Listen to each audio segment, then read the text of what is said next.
It's me, back again. Apologies for last week. I was just absolutely This last couple of weeks has been incredibly busy. I feel a lot more up for it tonight than I was last week. Now I need to just mute that, and let's just mute that. You can tell I've just had some time off, can't you? Shall we start again? Good evening, folks, and welcome to the stream.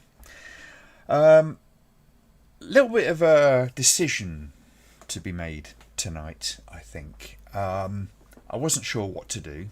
I couldn't really think of anything that really sort of just caught my attention.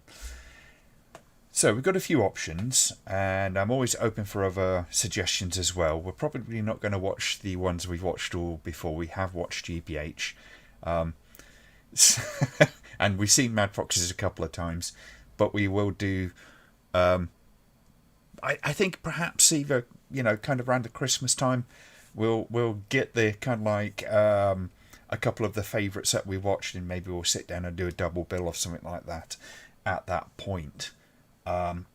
In the meantime, for tonight, let's just get a few of the imagination juices running, shall we say, if that's not too icky sounding. Couple of the free options. I was kind of tempted by the Fourth Protocol, the sort of spy drama, nuclear kind of age thing, which I thought might be an interesting one. There's either that, or there's Virus, which is the 1980 film. Which is 2 seconds. Let me just grab that. I'm tethered because for some reason I can't get my Bluetooth to work properly on my computer. But that, which I reviewed a long time ago, there is a copy on YouTube of that. It's a long one though. It's about 2 hours and 40 minutes. Just so you know. No, not Calamity of Snakes. We're not watching that film ever. Well, I mean, you can. I'm I will not condone that film. So, Fourth Protocol, Virus, or there are a couple of paid-for options, which are $3.50 to rent if you haven't got it, and it's on Prime, and I believe it's also on YouTube as well. And that would be either the Andromeda strain or the super secret extra kind of like out of left field option, Airplane, the Zucker Brothers comedy. Depends on how much you kind of want to be kind of scared, or if you just want to have a damn good laugh. I'm tempted by the Andromeda strain, but obviously it is a paid for one. If you've got the discs, great. If you haven't, you can rent it. If you can't afford £3.50 or whatever your local currency happens to be, then I'm not sure what to say. We don't do this very often, but yeah. Have we done Demons? Yes. I want to say yes, I think we did. Because Simon was along on that one. Airplane.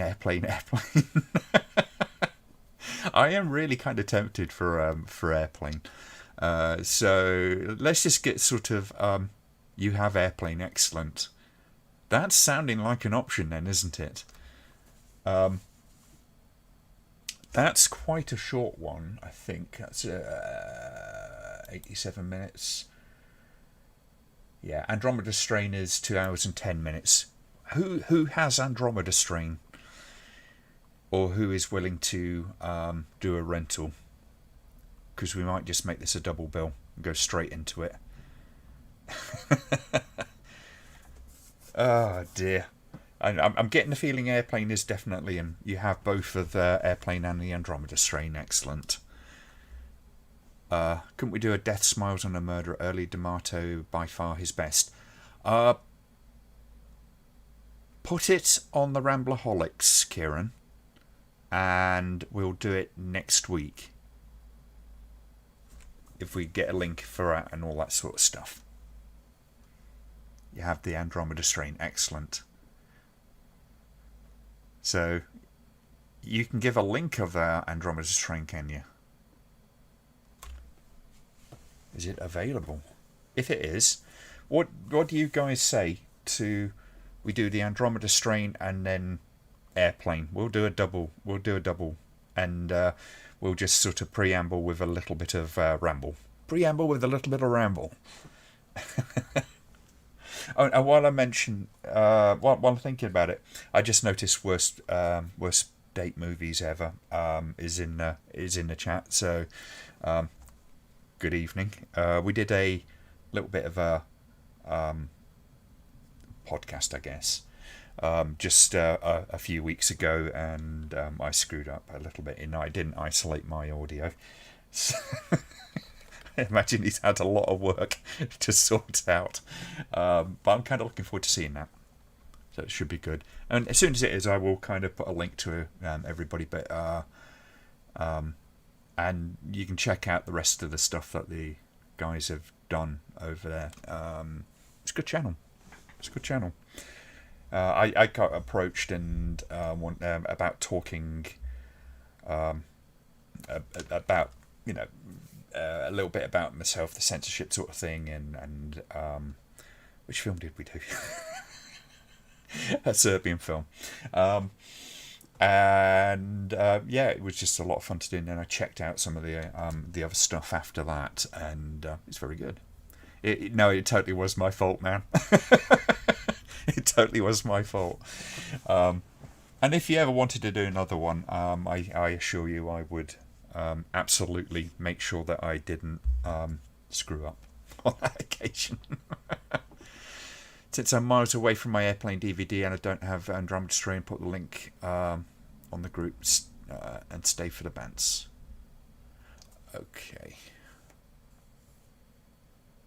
Okay, yeah, that's fine.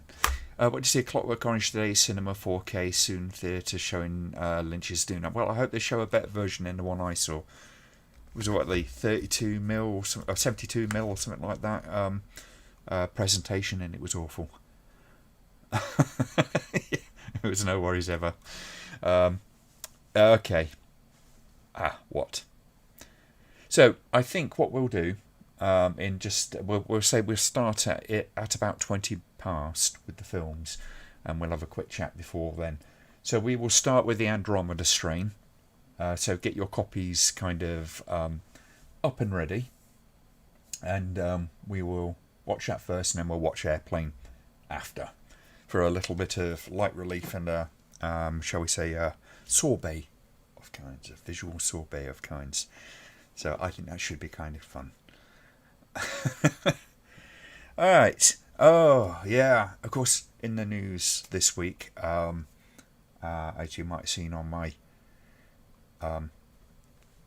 Facebook, Clive Sinclair passed away, and it was like, oh man, I mean, that guy was such a massive part of my childhood. You know, growing up with the Sinclair Spectrum 48 with its rubber keyboards and its very distinctive smell, apart from anything else, was quite sad. And I just worked literally just the other side of a building, which was his offices, a little bit later on. So yeah. Anyone else seeing video dropped? It's quite possible. I think Tinterwebs seemed to be a little bit waffy today, unfortunately. But it will be fine.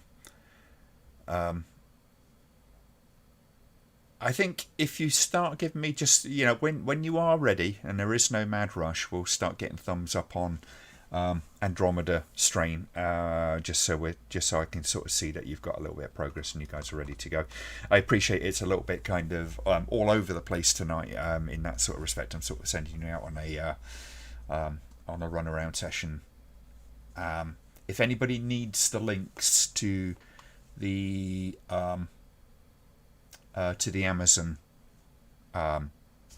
video streaming service, the specific pages for these things, then just say, and we'll get those up.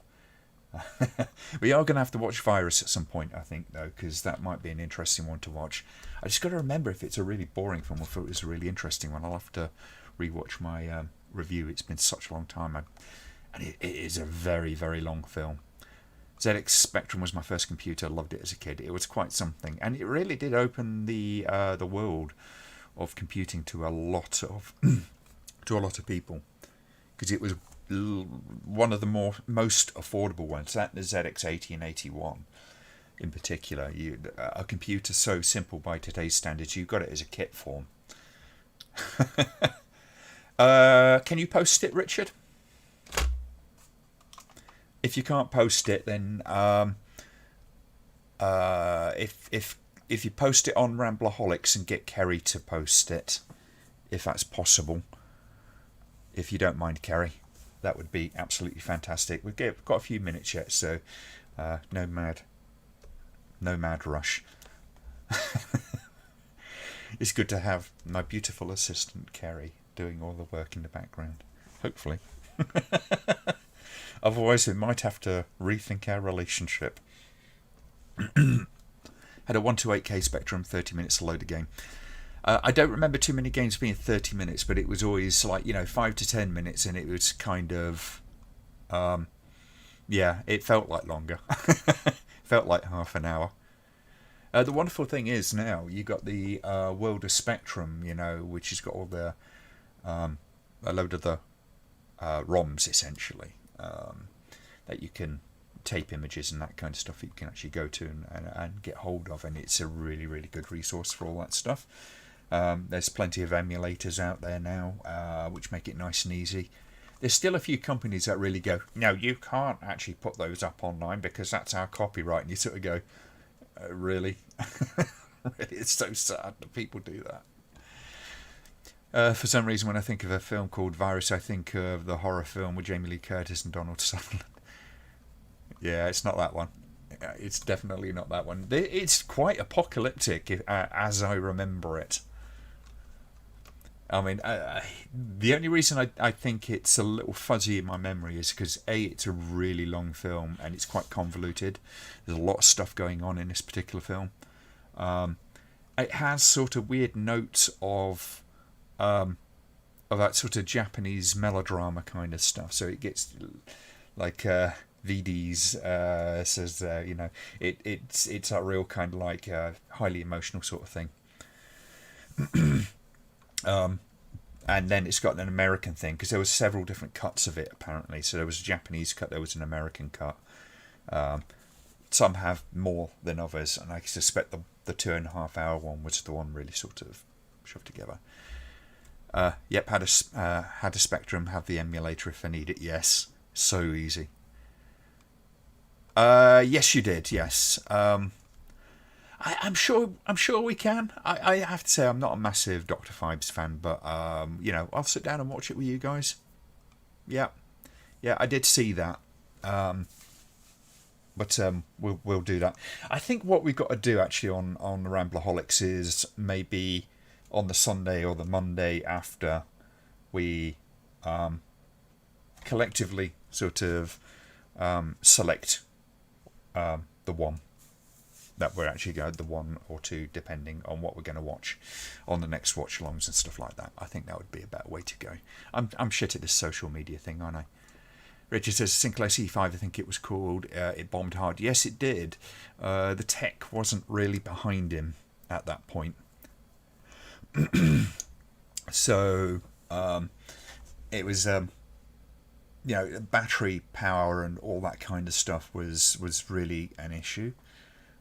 And he got mocked for it quite hard. I always remember being like, I really want one of those. That's really cool. Practically, though, it wasn't very good because it just didn't have much of a range, and then you'd have to charge it up for hours on end and that kind of stuff. But, you look at where we are today, and it was incredibly forward-thinking. It was way ahead of its time. And it sort of suffered a little bit from Sinclair's construction standards, because Clive Sinclair was one of those guys that would always do the... He was much more of a guy that would want to sell you a kit so you put it together yourself and you'd learn throughout the process. Ironically, one of the things he really hated was the fact that the Spectrum became a games machine predominantly. And he was always pushing back against that and trying to make it a business machine. And that's part of the reason why Sinclair never really, why they sort of faded out.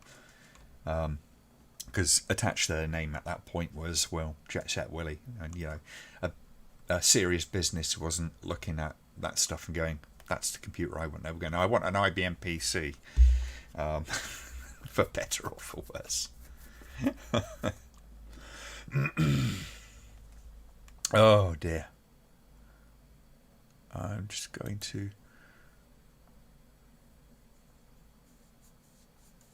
Okay. Right. Whatever happened to the director of Manos Hand of Fate trying to do copyright on it? I think, if I remember, it wasn't the director, it was his son. And the last I heard, he'd sort of got control of it. If there's been any fallout from that, I've not heard of it.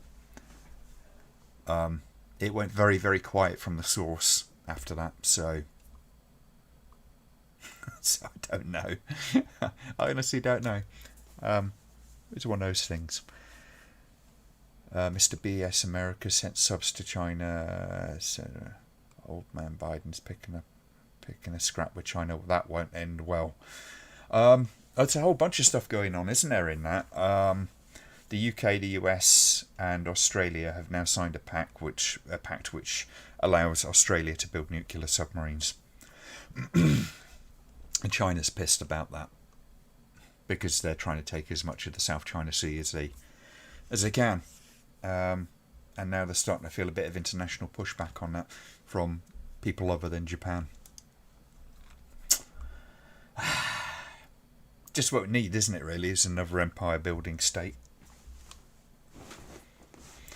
And not the Empire State Building. The C5, that was a cool wee vehicle. Yes, it was.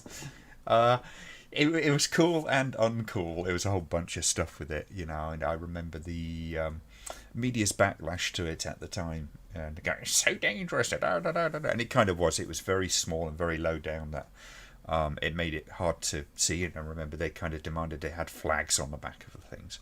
The Computer Museum actually has one. Funny enough, but you're not allowed to touch it. As far as I understand, a lot of them are not in very good condition these days. They're sort of very, very delicate. They're falling to pieces. Good old Sinclair. It was often one of the biggest problems with anything from Sinclair was the durability of them. But this is the guy that really kind of made the pocket calculator available to everyone. So, pretty cool guy. Weird guy, eccentric, a little bit out there. But, yeah. Ah, dear.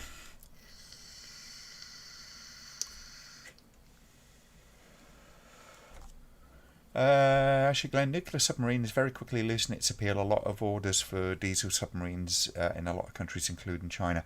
I suspect that's probably because they're easier to run. But a nuclear submarine has distinct advantages, to say the least. Richard says he finally saw a Serbian film the other day. Oh my fucking god, what a film. It's quite something, isn't it? Brian's watched the new Candyman last night, did not enjoy it. That's a shame. I haven't seen it myself, but yeah.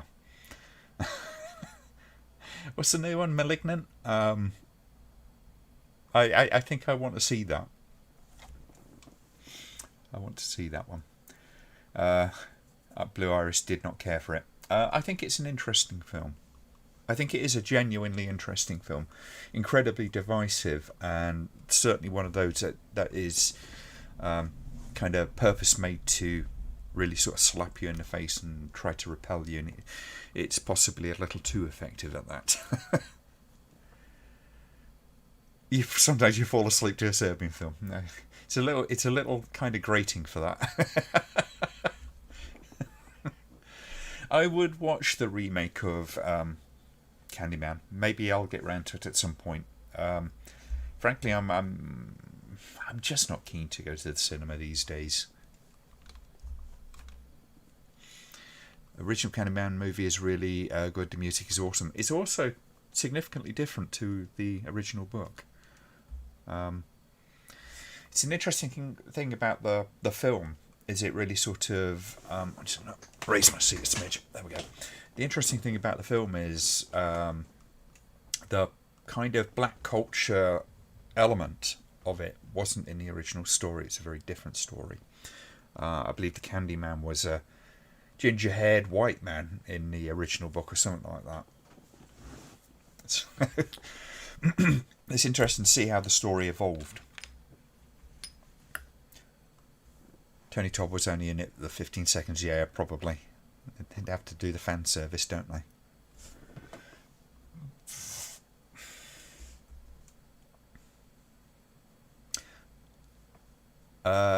Diesel submarines are much more quiet, really. I wouldn't have thought so, because it's an internal combustion engine.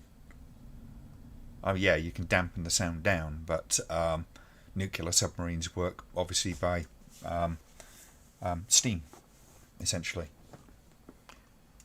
And there's going to be a lot less chuggy from an engine. That is the technical nautical term for it, by the way. Oh dear. Okay, give us a thumbs up when you're ready to start with Andromeda Strain. Should we get onto that page? It is 2 hours and 10 minutes, and we shall give it a watch. You live by Chicago. I live in Cambridge. Bit different.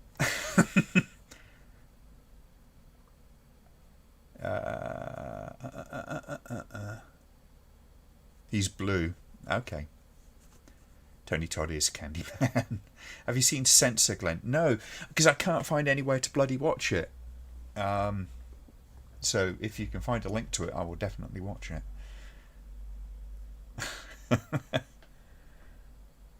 Okay, Collector Adam is ready. Richard is ready. I'm assuming Kerry's ready.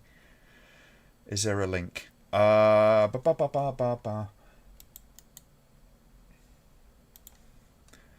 me put the Amazon link in here.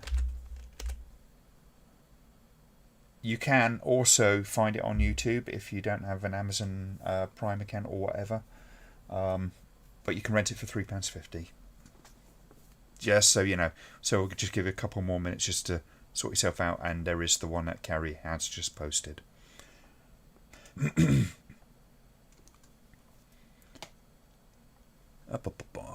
Let's just have a quick look.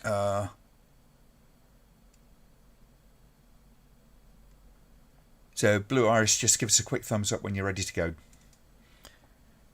We'll get cracking because it's going to be quite a long one.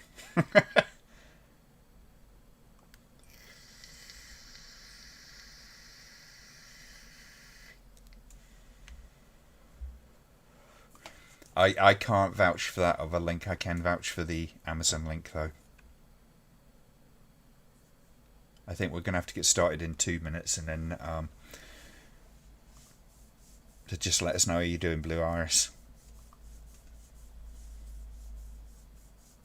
Speaking of censor and censorship, I'm thinking of making it subject to this memoir that I have to hand in. Okay.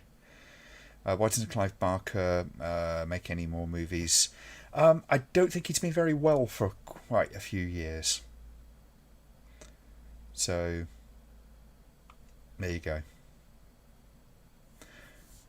I'm on the border between... Okay. Right, we're going to get started. So, Blue Iris, if you look at the Amazon link, you can get hooked up there. We're going to go for it. Brilliant. Okay, folks. I'm just going to link on that. Right. Count to 5 and go and go. 5, 4, 3, 2, 1, go.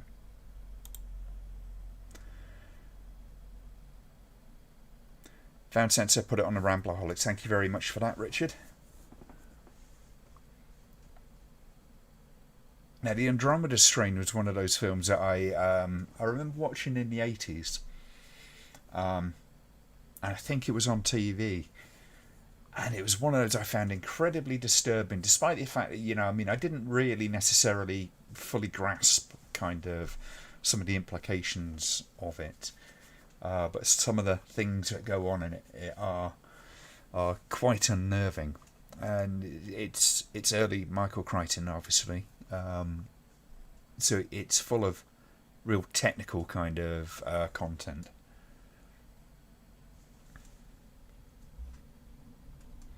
You know more about submarines than I do, DC Frank. I would defer to your probably superior knowledge.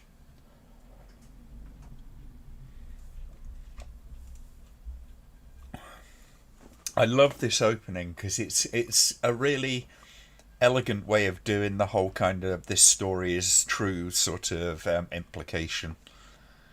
Is this a true story? No, it isn't. It's complete fiction. I always love that Richard O'Brien is in this film, but it's not the Richard O'Brien, not the one that you're thinking of.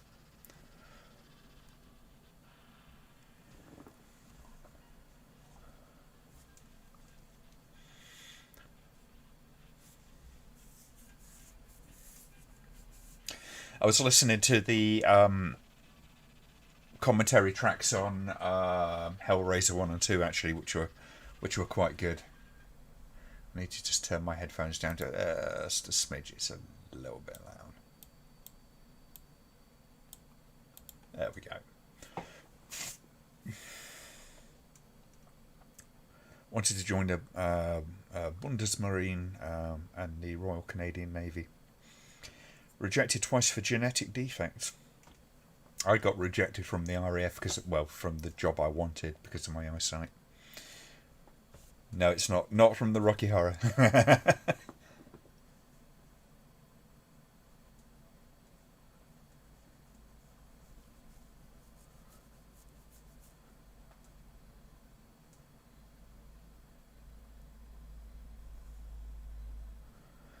See, I wouldn't have called Clive Barker one of the big-time horror directors because he only did a few films, but and they tended to be quite small in most respects. But that's not to say that he didn't do some damn fine films. Obviously, John Carpenter was incredibly prolific. Cronenberg, yeah, yeah.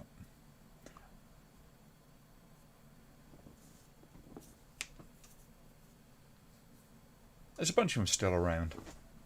It's just like some of the most prominent ones have gone. Isn't Guillermo del Toro considered a big-time horror director? You know, funny enough, I don't tend to think of him as a horror director, although I always think of him more as a fantasy kind of thing, but he has notes of horror and stuff in there, doesn't he?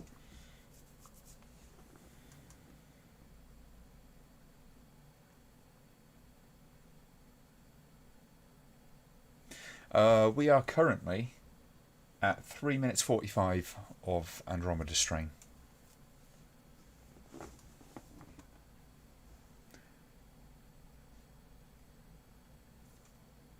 It's a wonderfully crafted movie, this, although it's such a slow film. It really kind of like it's a typical Michael Crichton thing, isn't it? Where it's a lot of procedural kind of stuff. You know, the accuracy of what goes on varies, but he usually gets the kind of feel of those things. I can't remember. I don't think they ever made.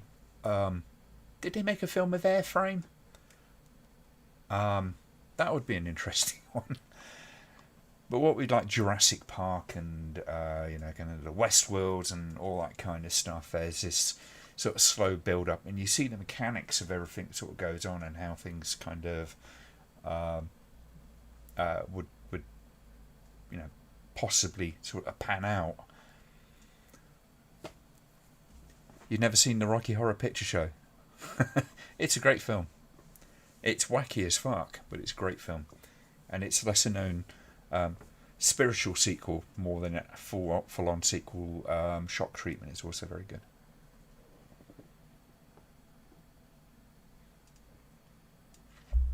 Though Shock Treatment is clearly a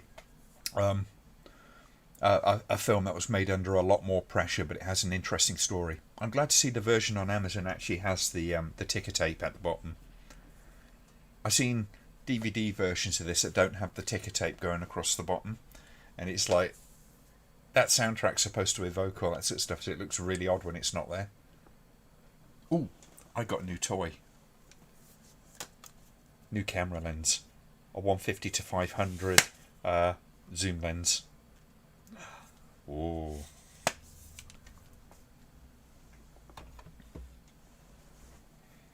It's great. I've got a 2-time extender with it as well. Shock treatment with Jessica Harper. That's the one. Argento is still alive. He's really old. Yeah. I always find that with this shot, you've got that one of those sort of split focus lens. It always stands out. I love this film's story because it's a mystery. That's essentially what it is. It's not as much a horror as it is kind of like an investigation, a mystery. And we're taken along on this journey step by step, and we learn along with the characters, which is just, you know, the quintessential kind of way to write a mystery is the exact opposite of something like Columbo or Murder, She Wrote, where you already know who the fuck they are.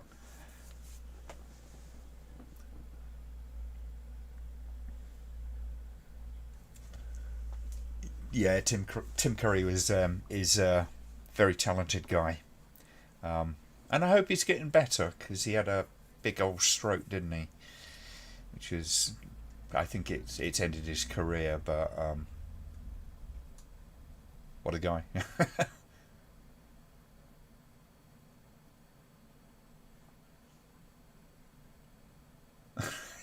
You watch it, I'm not going to laugh at you or watch your Fantasy Island. You watch whatever the hell you want. If you enjoy it, you watch it. As long as it's not Nazi propaganda. Unless it's for academic purposes.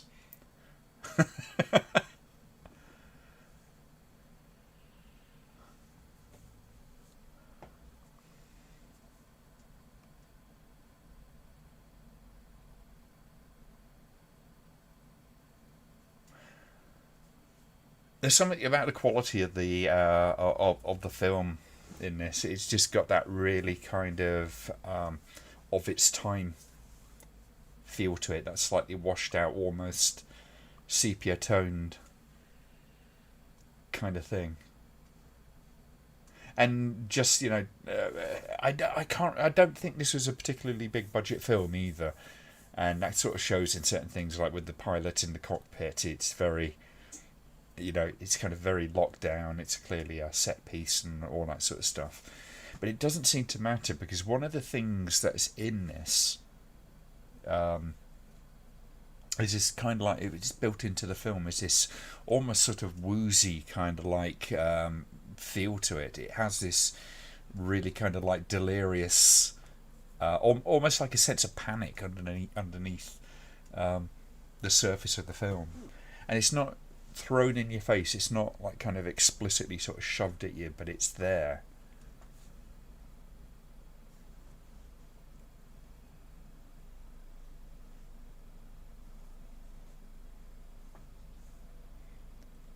I am very big on. I don't care whether or not I like the films that you watch, or, you know, I ain't gonna judge you if you like your rom-coms, if you like specific films that I don't particularly like. It's down to you. I mean, I don't understand anime in the slightest. I had to really kind of work at it for yeah, well, manga. I had to work at that Ichi the Killer review that I did, just because there's a lot of things I have to try to understand in order to understand Ichi the Killer, the movie. Am I ever going to be a manga fan? I'll be right on the periphery of that. There's some interesting stuff, but I haven't got enough interest to go deep on it as a genre. Another excellent Robert Wise film, The Day the Earth Stood Still.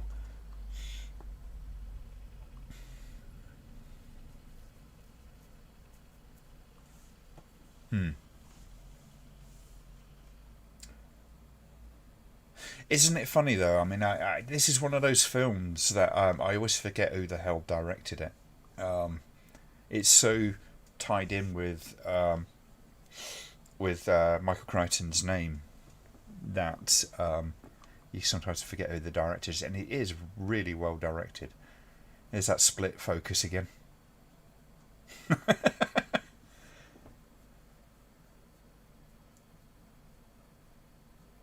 What film would you like to live?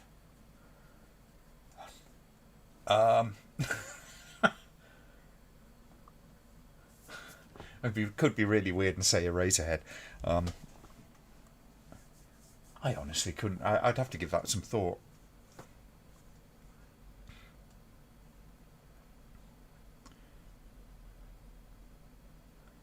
Hello, Simon. We are currently, Simon, just so you're up to speed, we are currently watching the Andromeda stream. And we are 11 minutes 35 in. There is a link which I can post for the Amazon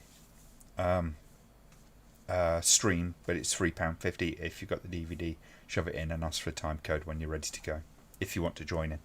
And we'll be watching Airplane later on.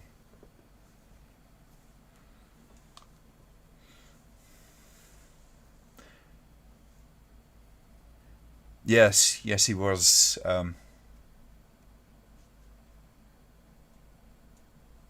Yes, he was, DC Frank. Musical comedies are not at all my thing. Always depends. It's like Little Shop of Horrors. Great film.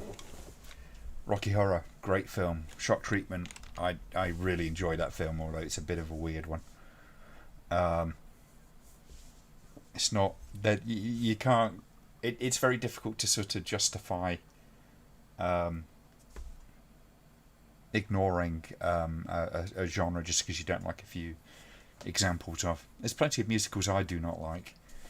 Some of them are really, really popular. Like My Fair Lady, which I think is one of the most abysmal fucking stories on the planet. Utterly, utterly miserable experience.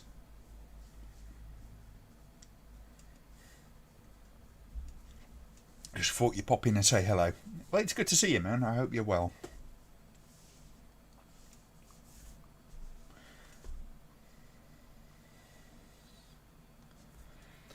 Got this and Westworld mixed up in.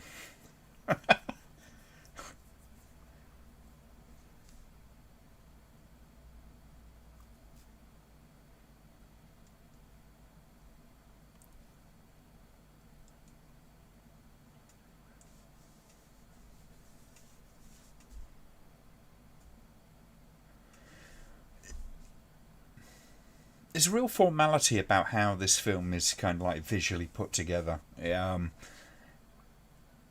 not very straight on angles, very kind of yeah. It's very formal feeling.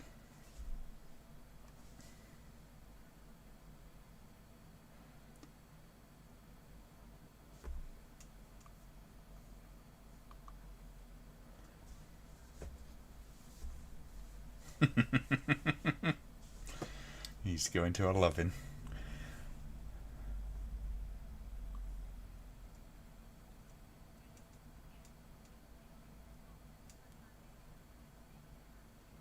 I mean, I always liked Holy Motors when it breaks into a musical. It's such a beautiful moment.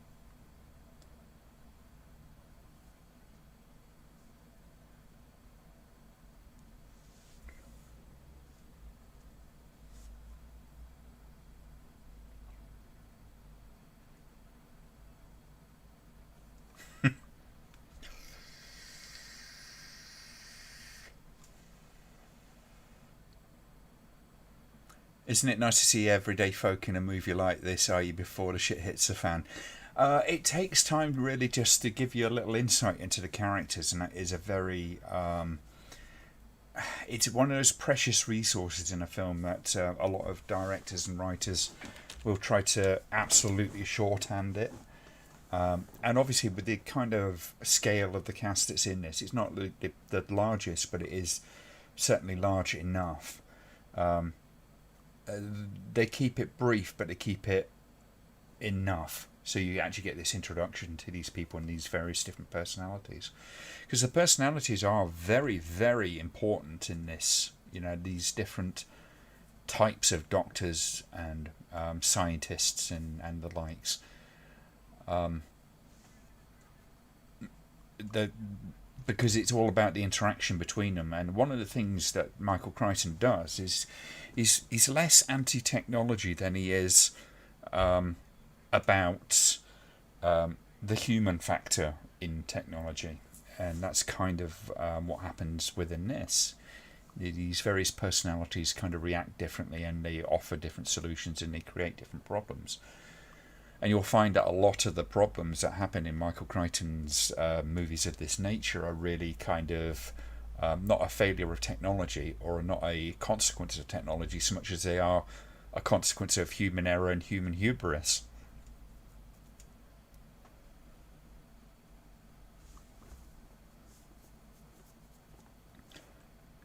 Had to buy a new DVD writer today. I haven't written a DVD in a long time.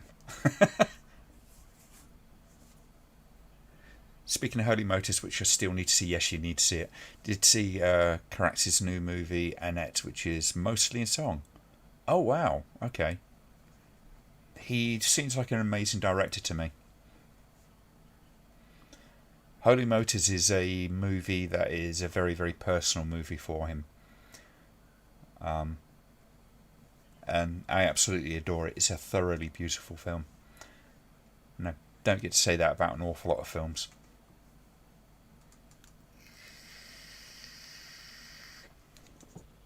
Human factor is always at its worst with Michael Crichton. Yeah, you look at any given film of his, whether it's Westworld, which has the human factor is like kind of having these things that are capable, or have the possibility of being lethal, but you've got the fantasy of humans, which is playing out, and it's supposed to be consequence free, but it's not, because the little thing goes wrong, and before they know it, it's all turning back in on themselves. You get Jurassic Park, which is,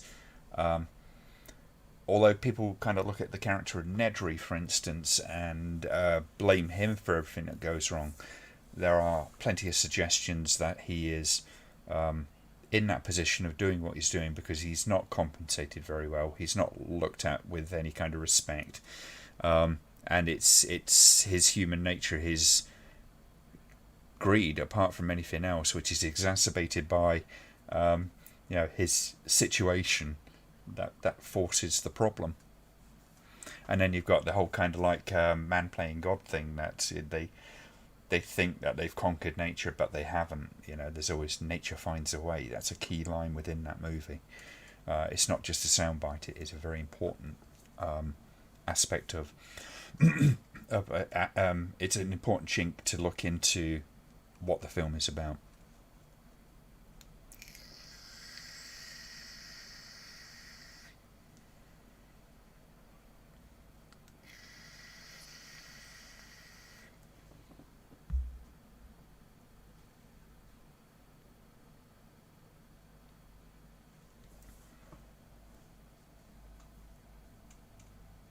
See, right here we've got a solution to the problem. At least a military solution to the problem, that you can just blow your problems into the stratosphere, which is something which is going to, play its part. It is.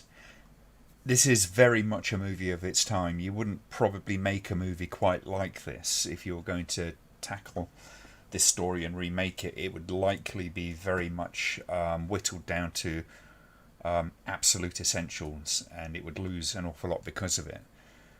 Getting all these things sort of planted in the audience's head is important. It needs to kind of build this world and show the rules by which these people are working. And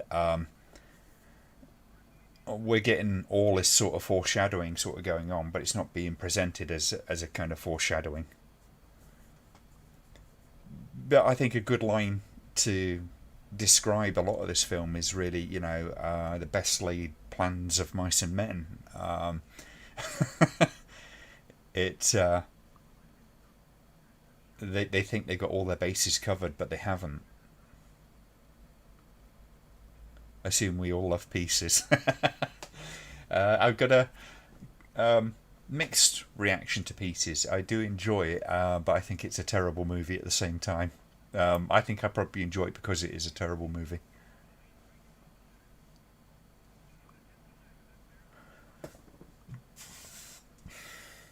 Somebody actually sent me a scan of one of the rejected covers, and it was rejected because it was too graphic, so they couldn't put it on the video shop shelves.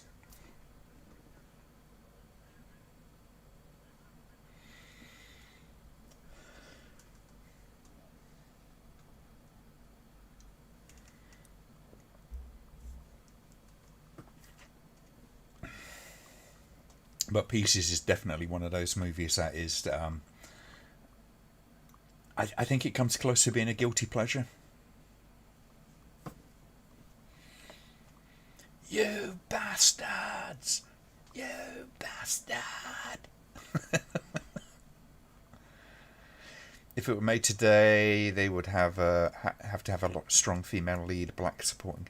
I think the subplots and stuff like that are not necessary, but you could rework characters to be more contemporary, I guess, and not lose anything to the movie and possibly even gain. The whole thing that you need, the thing that you need in this movie really is a certain level of conflict between the characters, differing kind of personal perspectives and all that kind of stuff. That's what makes this movie. That's what drives this movie. And it's really, the point of the film is kind of like the scientific method shining through eventually, and it actually demonstrates that kind of stuff really kind of well, even if the science may be a little bit kind of wonky in places, because they have a problem, and they have to solve it bit by bit by bit, and all the mistakes that they make along the way are checked eventually, and there is kind of points of failure within. So you could almost say that this movie is entirely about the scientific method in the face of a crisis.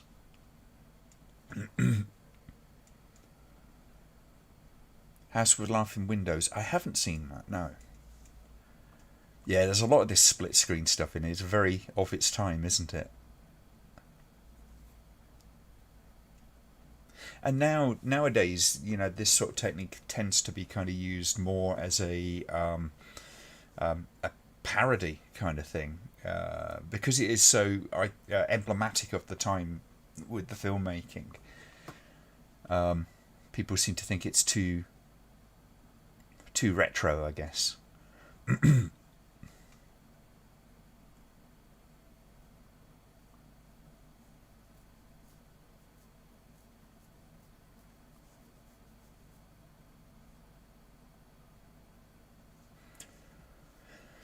You could write, a fairly significant amount of work on writing on kind of split screen and techniques like that.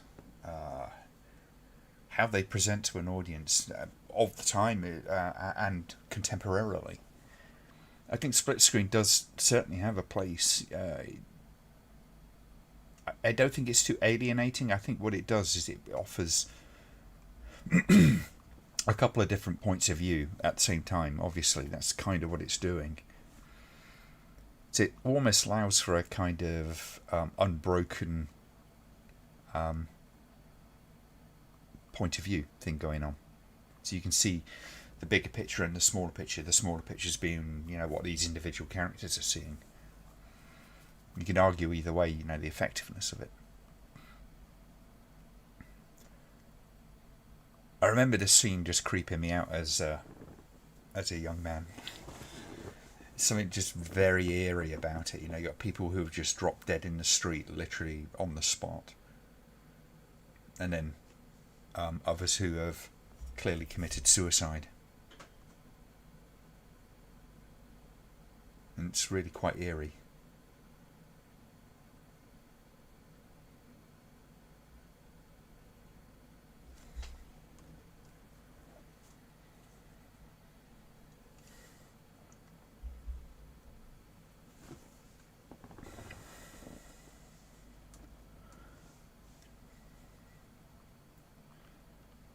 What happened? Did they all get gassed? Not quite. Although, it certainly kind of looks like that sort of thing, doesn't it? I mean, it does have an eerie sort of similarity to kind of gas attacks and stuff like that.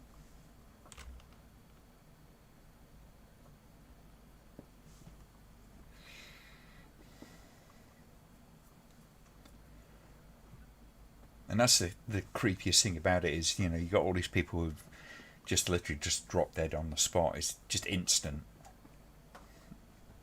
And that's one of those scary things about, kind of biological and chemical attacks and that sort of thing is it's indiscriminate. You've got no warning. You will just get bang, hit by it, and that's it. You're dead within seconds to minutes. Possibly you're lucky if you are, because obviously we've got the guys that have, the folk who have committed suicide in this film as well.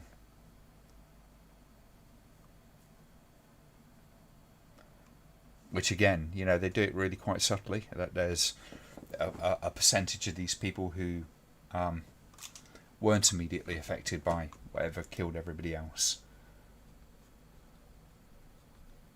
But right now, you get that whole kind of feeling, almost as if you would be, you would get if you were actually kind of in this situation. It's this sort of kind of overwhelming horror of this situation. It's really quite grotesque.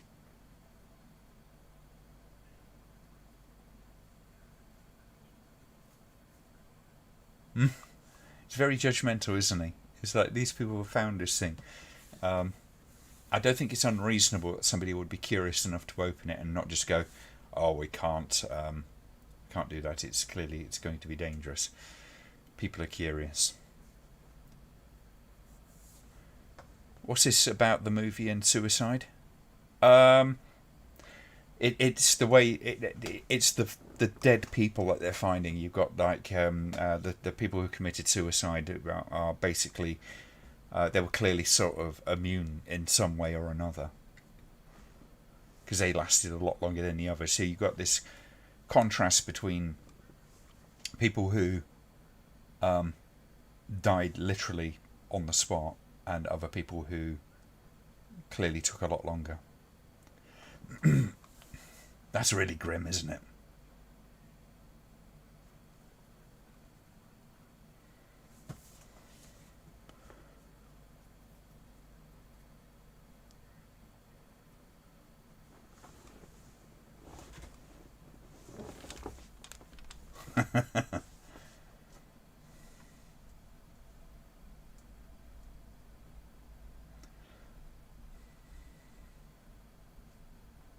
This whole thing as well is like and another thing that sort of happens with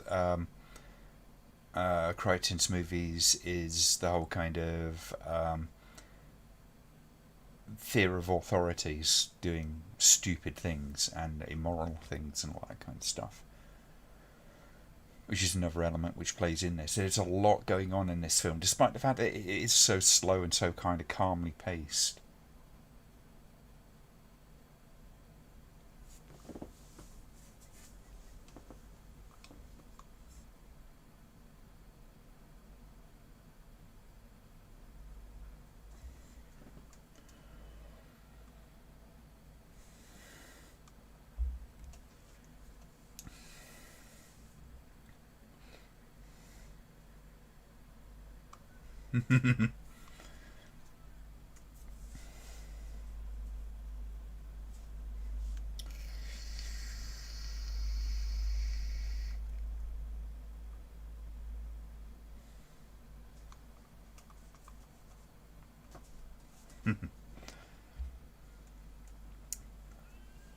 Good evening, Minty.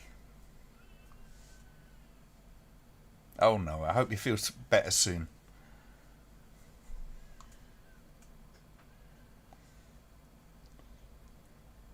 This is one of the things, one of the elements of the films that is important. This kid,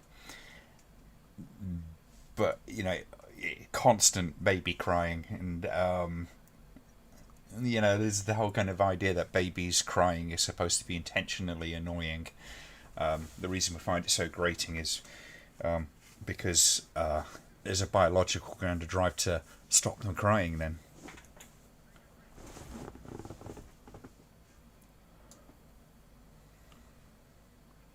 Good to the chopper. Been out of action since Tuesday. Well, I hope you're starting to feel a bit better.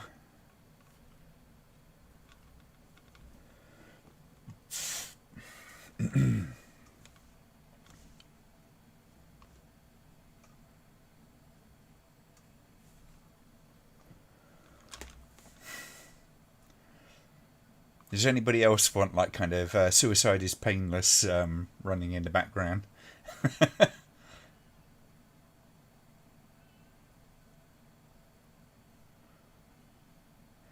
Not been on any of the horror chats for a bit as martial arts classes back on for Fridays. Well,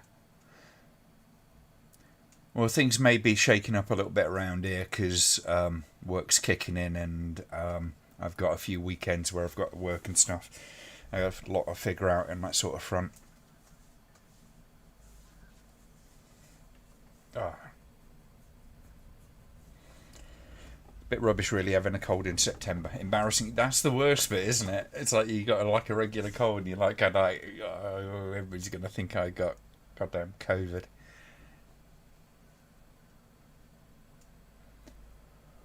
But look after yourself. Get better.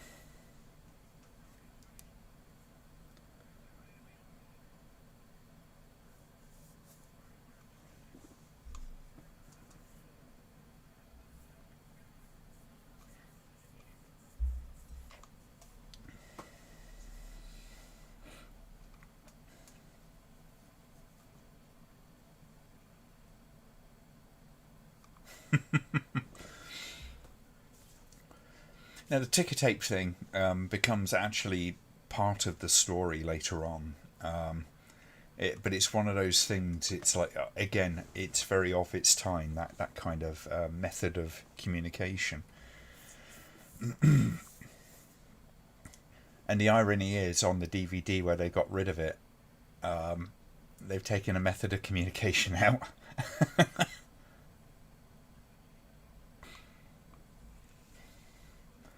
There's that split focus again.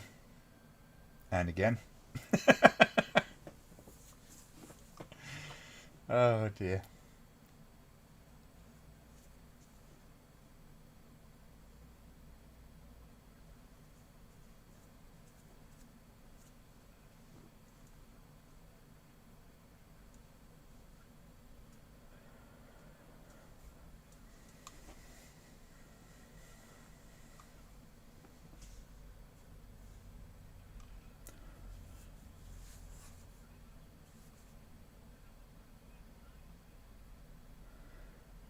I have heard that, DC.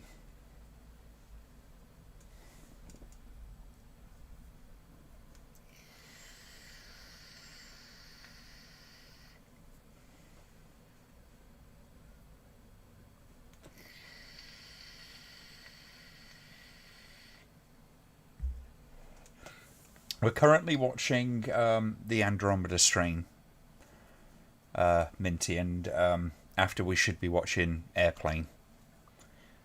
Just for a little bit of a, like I say, a kind of a sorbet. It's a heavy film, this one. It's got a lot of kind of weight to it. It's, I mean, I've always found it a kind of real sort of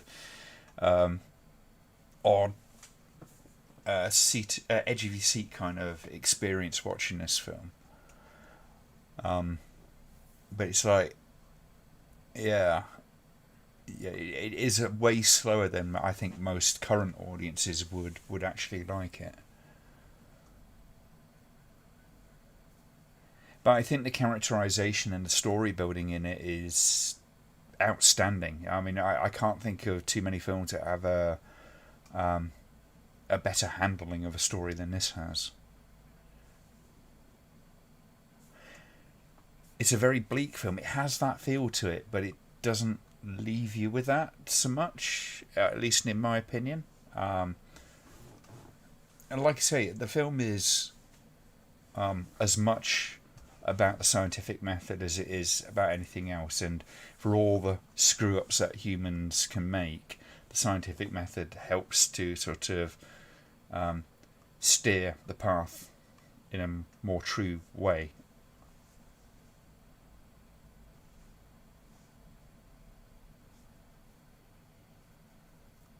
To be honest, I did not feel that this film has been surpassed. There's very few films I think that kind of carry off this sort of subject matter with as much skill and assuredness as this does. I haven't watched it in a long time. I'm really kind of psyched to be watching it right now, actually. I do remember just being terrified by this film when I first watched it. It was a real experience. There's certainly imagery in it. Although the film really doesn't get so over the top with gore and stuff like that, but it does have those really quite disturbing sort of images that happen throughout. Would agree, Glenn. A lot of modern stuff doesn't have the character development. You can tell it was adapted from a book, even more so by the writer himself. Yeah. I think character development is one of those things that has gone by the by, and I think the audiences tend to have been kind of trained by a lot of Hollywood blockbusters and stuff like that to not have to invest themselves within a movie.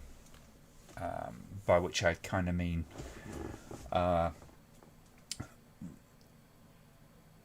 when you get things like suspension of disbelief and all that kind of stuff, that's part of the process of investing yourself in a movie.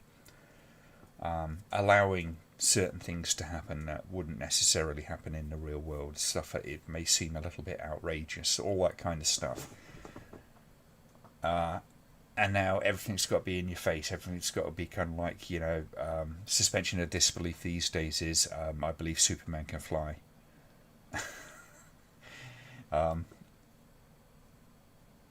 Yeah, and there's a lot less patience for this kind of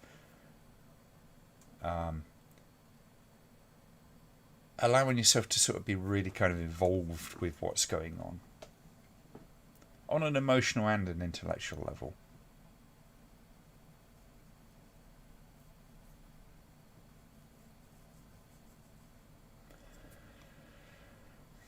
I do love the sci-fi kind of end of this.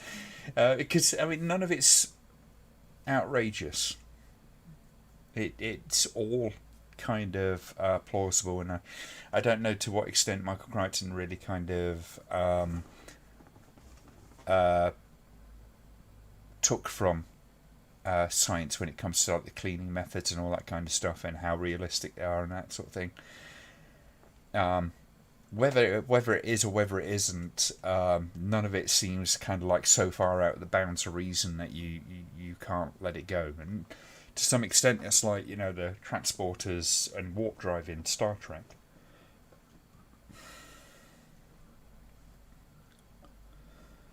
I try not to be too condescending towards the audiences. There's many types of audiences, and we all go for different things, right? Some people literally just want to be able to shut off and have flickering pictures in front of them. It's the, having said I don't want to be condescending, it's the jangling of the keys in front of the baby's face. And there's a place for that. A bit of escapism, a bit of like forget what's going on in the world and stuff. But I think, certainly Hollywood has really kind of moved away, by and large, from telling stories to showing images, and I think it's had a detrimental effect on the creative industries, including Hollywood itself. And as long as they're just making money out of it, and that's what they want from it, they're moving away from the art form to being a product. That's where the issues come from. Constant dialogue. And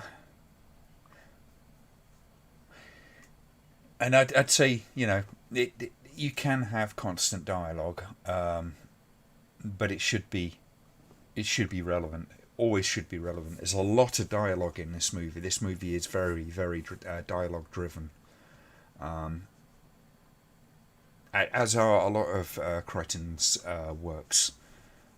There's a lot of discussion, a lot of talking, but it tends to be pretty laser focused to being purposeful, as opposed to the. I'm going to take a swipe at it again, I guess. Ghostbusters 2016 is a really good example of where dialogue goes wrong. Quite apart from the whole kind of, it doesn't feel like a Ghostbusters movie, which I'm always a bit hit or miss on.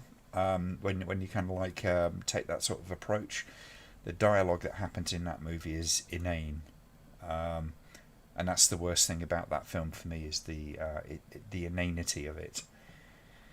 Whereas you've got a film like this where the dialogue is 99.5% relevant. There is very, very little that is wasted, to the point that it can actually be a fault in its own right, because it can come across as being like a doctoral kind of thesis in some respects, but they just managed to get the balance of the humanity with the information right, for me anyway. I find it fascinating, the detail that Crichton goes into. Doesn't help most films are content now. Yeah, exactly. It's a commodity,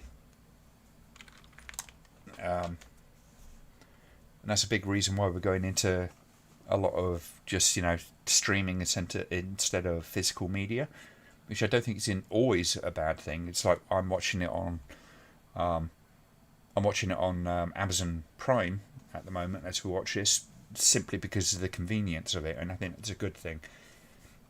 But I also, kind of like having the backup of, if Amazon goes away, or for whatever reason Amazon rejects me as a customer, I don't lose this stuff. I do have the DVD up there.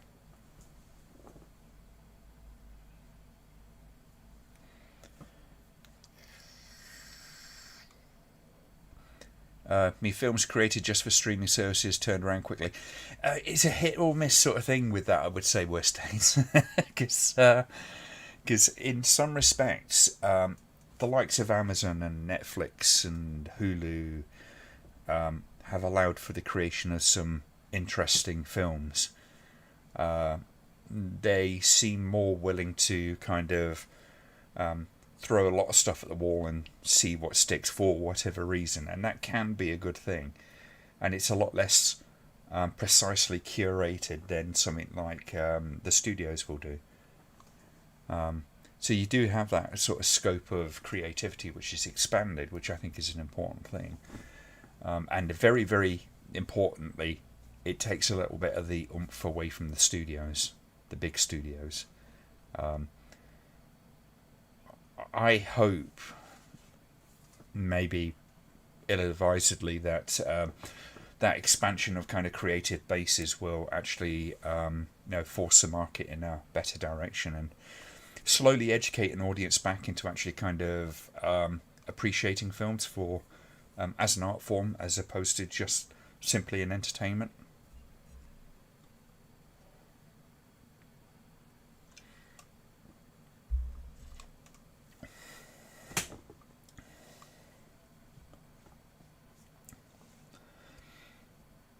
For the most part, I would agree there, DC. I think it's fairly clear that Hollywood has a certain level of contempt, whether that's a purposeful and deliberate contempt, or whether it's just that they just don't appreciate what it is that they're doing. And like I said, I don't mind the fact that there are a certain amount of bumps on seats, kind of turn your brain off and enjoy it kind of movies. But I think for the health of the industry, filmmaking industry, there should always be a healthy drive for smarter movies, intelligent movies, movies with purpose apart from anything else.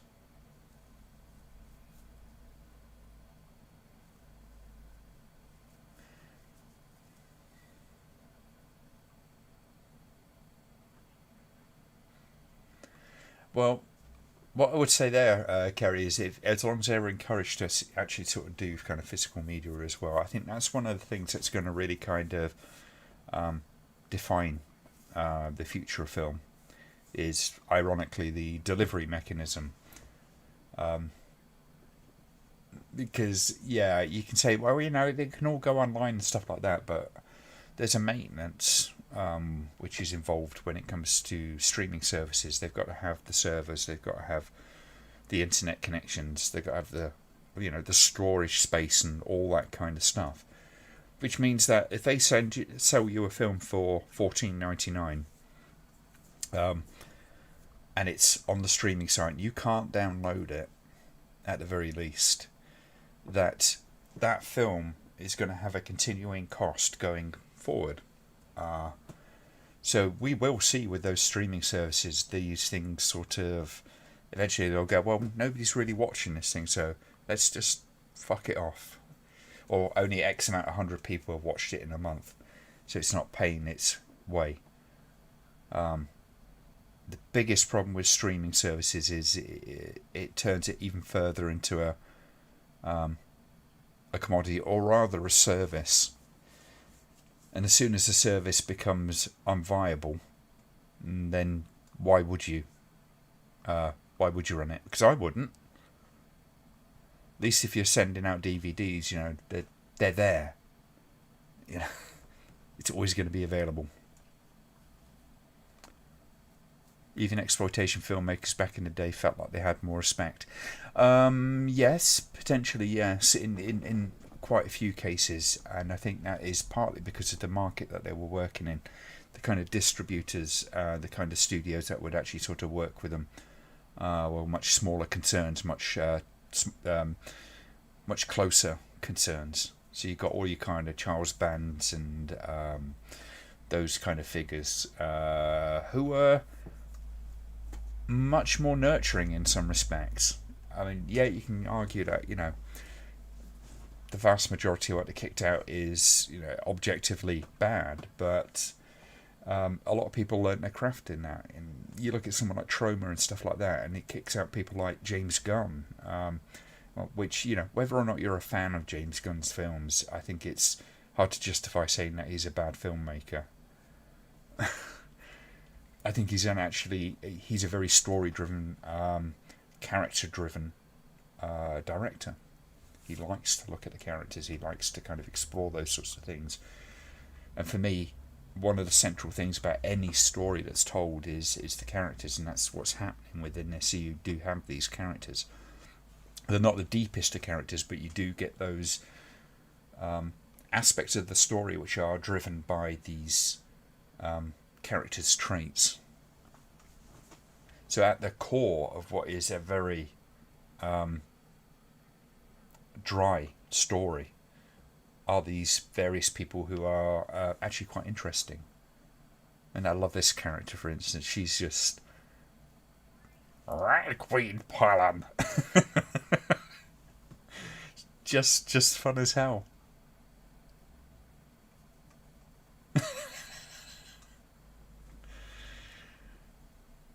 I've also thought streaming services create recency bias. People only watch new films, and that's all that's on there.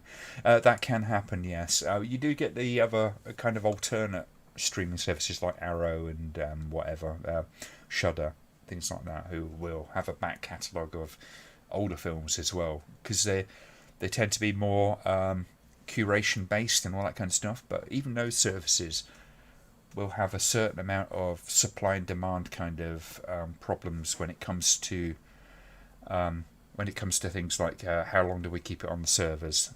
It's taking up storage space. It's taking up space that is real estate within the computer that could be better used somewhere else. And that's always a risk, because you're going to end up losing these things.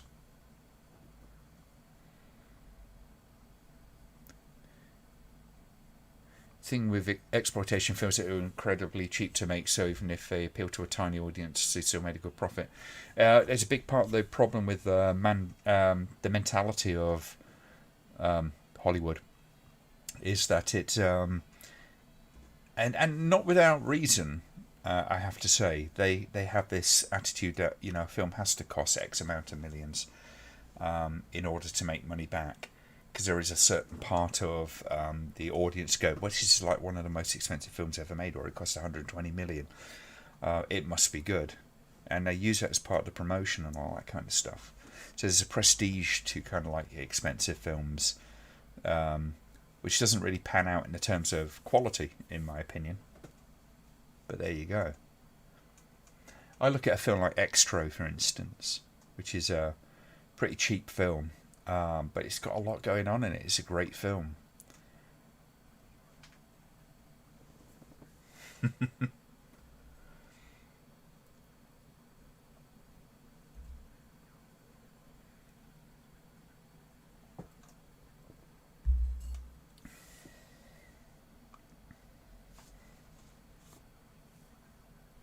I'm very quickly going to get myself another bottle of beer. I will be back momentarily.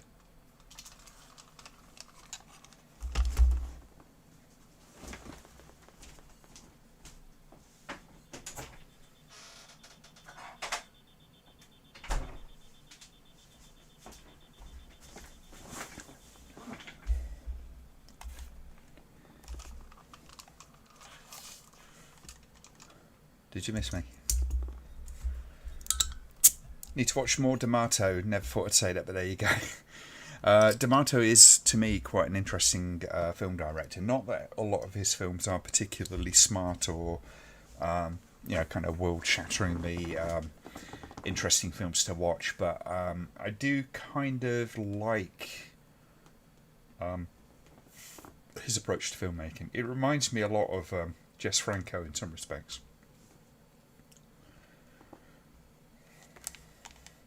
But the inventiveness of that guy, how he made stuff and how prolific he was and how wide-ranging he was in the kind of films that he would make. Everything from hardcore porn to sort of full-on horror films. And dramas and all that sort of stuff. Now, I have a wide theory that parts of new Hollywood films have part of their budget set aside to bribe the critics. I have no doubt that is something that would happen in certain circumstances, but the most important leverage that Hollywood has over the critical sphere is really kind of access, and that is kind of one of the things that I've got to know a few filmmakers along the way doing this. But I always try to keep my distance as much as possible, in general, because it gets a little uncomfortable when you start looking at their films and you go, I really like that guy, but now I've got to dissect this movie. It's hard to do when you actually kind of like have any kind of personal relationship with those people. I mean, Harry Bromley Davenport, for instance, some of his films are kind of a little bit... some of his films aren't nearly as good as his other films, and I was very, very pleased when I did get to see the film Life Among the Cannibals after he suggested it, because he's always been rather self-deprecating when it comes to Extra. He's never really kind of felt in his heart that it's a great film, and I was always like, no, it really is a really good film. I enjoyed the hell out of it. There's all this wonderful stuff going on in this film. He suggested Life Among the Cannibals, and I had to go out and buy the VHS because it's the only way you can get hold of it. And it was really, really great. And I've seen a couple of his films where I went, this isn't really up to much, but now I don't feel like I want to touch those films.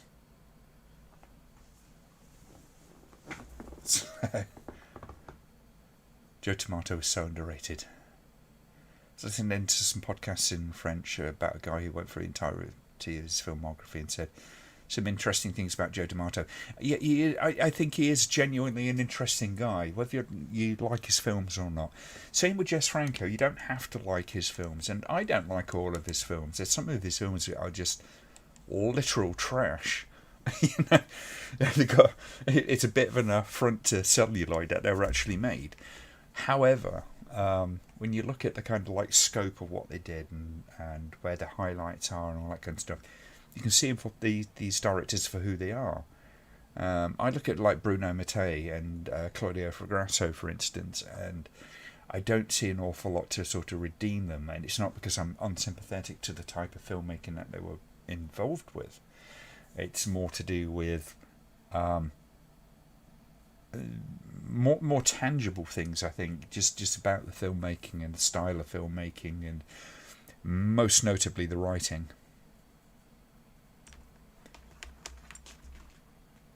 Apparently, D'Amato created one of the first proto Steadicams. Really, that's fascinating, actually.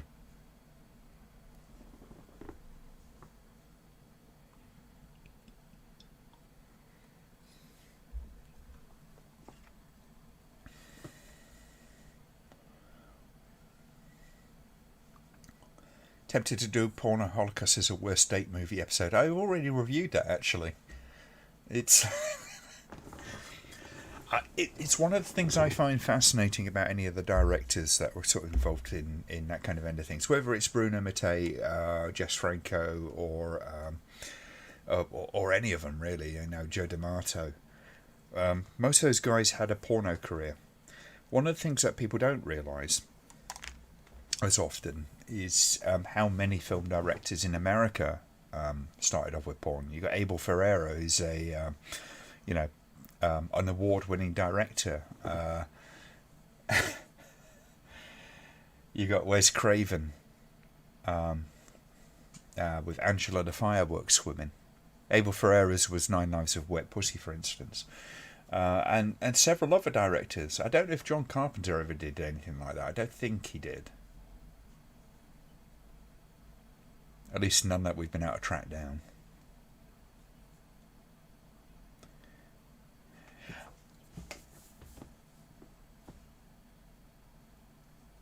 I think I could be wrong, but I think that I'd have to check it.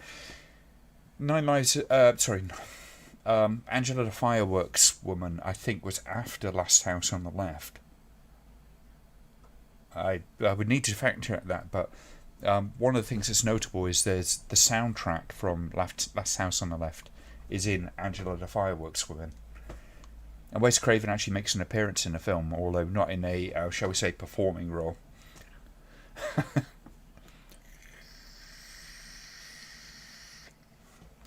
I love that moment. They got those suppositories. It's like, we've been through this, been through that, and now we've got to go.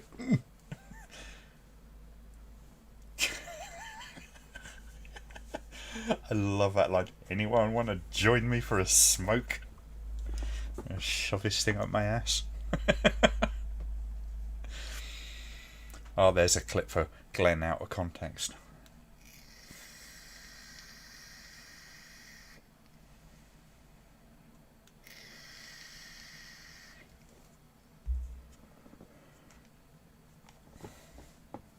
Newt Wallen is friends with Greta, who was in Rat's Nights of Terror.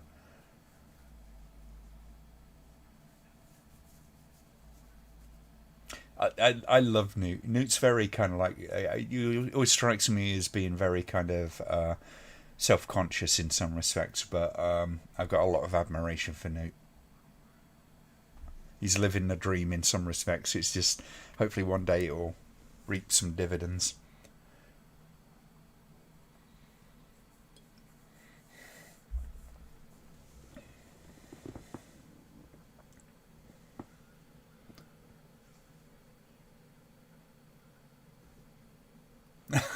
Really, I did not know that, Kieran. That's awesome. What's your thoughts on watching an anthology film one night like Creepshow or John Carpenter's Body Bags? I'm happy to do that. And we can find a copy online, whether it's on Amazon Prime or, you pay a few quid, as long as it's cheap enough that we're not excluding too many people. It's one thing I try to avoid doing with these kind of shows is people going, I can't afford to watch your stream and follow him. That would break my fucking heart, man. All right, Simon. Yeah, I hope you have a good weekend, man. Thank you for sticking your head in.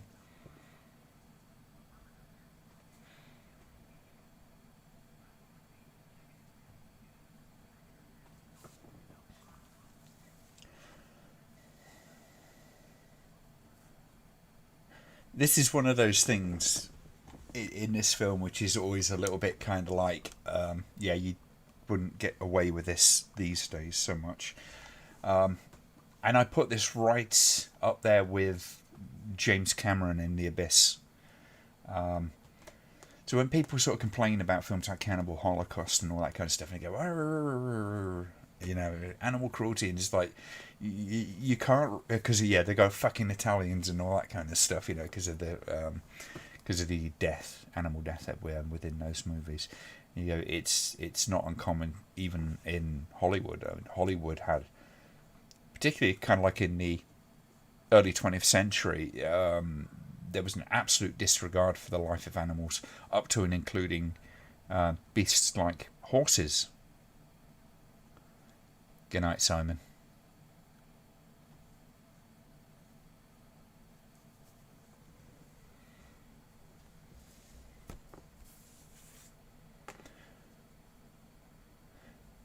Well, you know where to put it, Adam, and we'll try and make a decision this weekend. Uh, if I remember tomorrow, we'll make a decision about what we're going to watch on the next one. A lot of clues in Andromeda strain that it's an engineered pathogen rather than a naturally occurring one. It's always rather disturbing, a poor little monkey.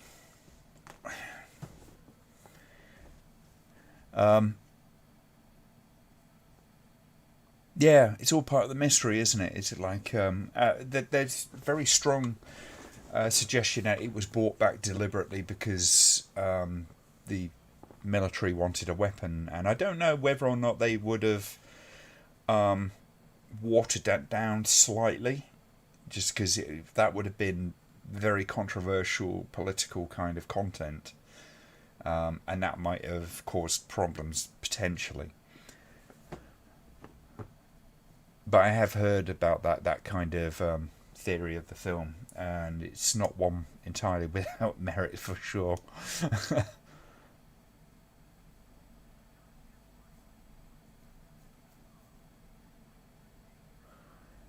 Yeah, and that's what I don't like about it, Richard. I thought it was incredibly callous as a movie.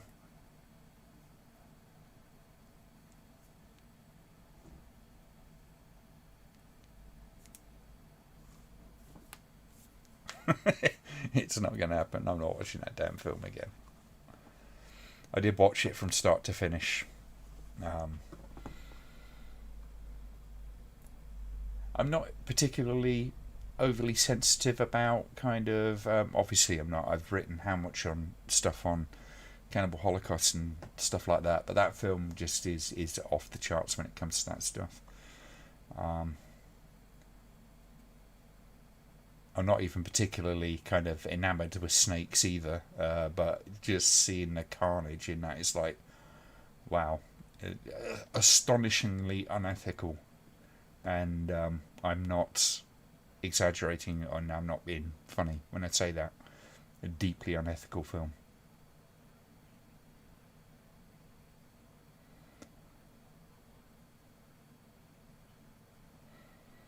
Alien franchise has that theme pretty often, trying to get the try go get the alien for bioweapons applications. Yeah,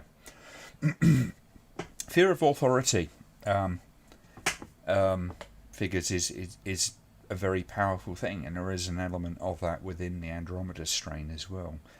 It's like, what have the military been doing?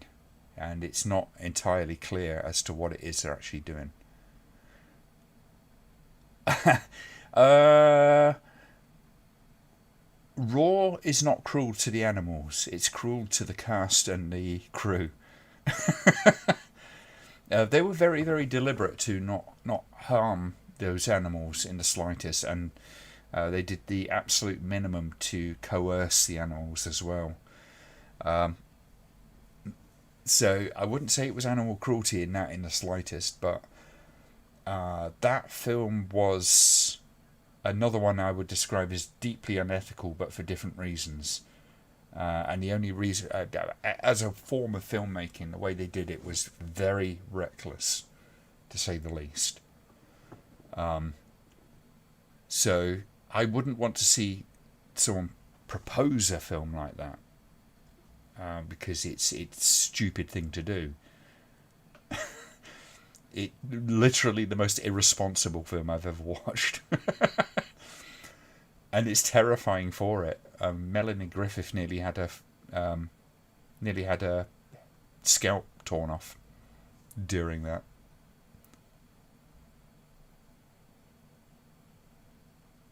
Yeah, a lot of people got mauled in it. Ironically, it's like the black character, and I can't remember the name of the guy. Actually, was used to being around lions and stuff. I think he grew up in those kind of situations, and half the stuff that they were doing, he's going, "I wouldn't do that. I know what these beasts can do." You know, it's like I know what these animals can do. You gotta treat them with utter respect. They're not kittens. Because at the end of the day, all those animals were wild. So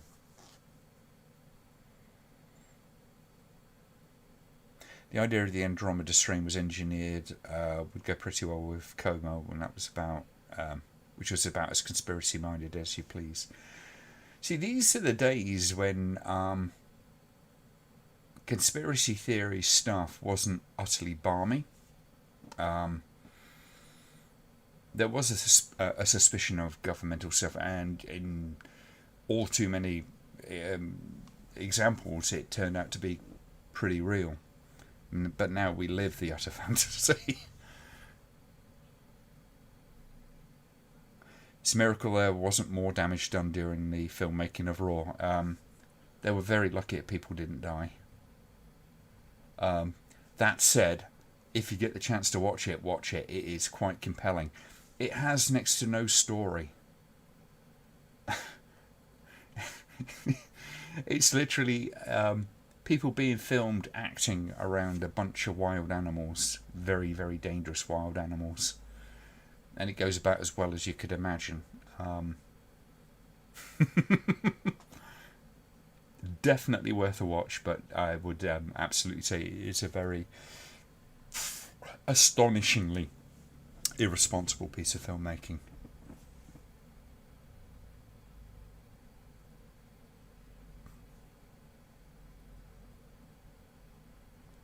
I haven't seen Cujo, at least not all of it. Miss gold old days of alien and moon landing conspiracy theories. Well, they were a lot more innocuous, weren't they? I think a lot of it is because conspiracy theories have become a lot more political.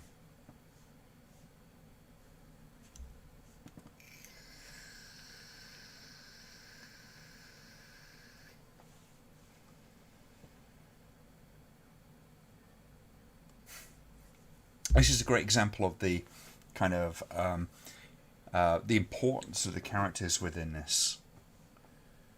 Having like Ruth be this very belligerent kind of like, yeah, they screwed it up and we're having to deal with their shit kind of thing, and then being checked by say just be professional.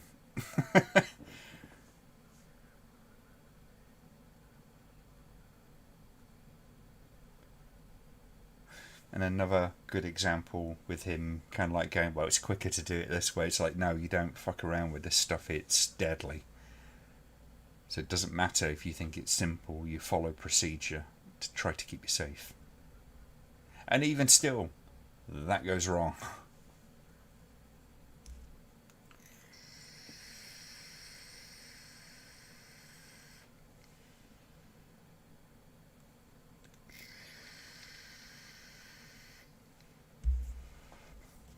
I think the internet's been a little bit dodgy tonight, isn't it, Kieran?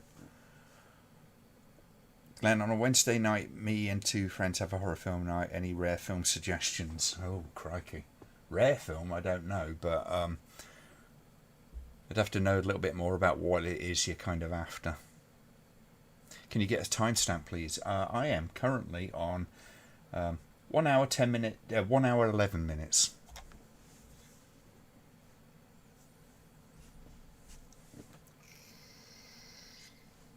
We're currently in a lab scene where he's using mechanical hands to hook up the air hoses to the filters. And I love the fact that, you know, they're going through the process.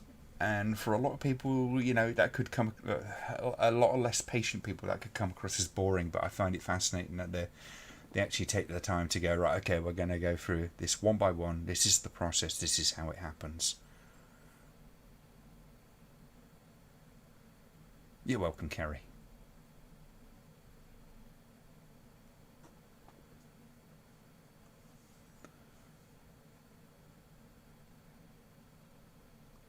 There you go. It's larger than a virus.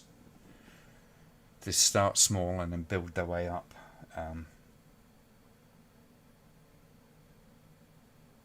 Or the other way around, I should say. Start big and work their way down. No, other way around. What am I thinking? I was right in the first place. I have a confession to make. Got bored with the Andromeda strain and watching Calamity of Snakes. Suit yourself. You're very welcome to do whatever you want. I ain't going to be insulted.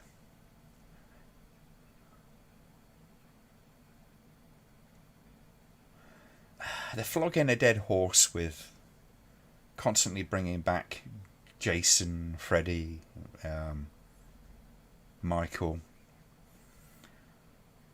They've got nothing new to offer when it comes to those films, because they were bare bones as they were. I mean, the first film is literally a boogeyman movie, and they've tried to infuse character, but every time you do that, it just becomes less interesting when it comes to the killer in that respect, because the killer in those films is supposed to be just a force of evil. There's almost something about not understanding those things, certainly in the context of those kind of films, that makes it scarier. It's like your childhood nightmare.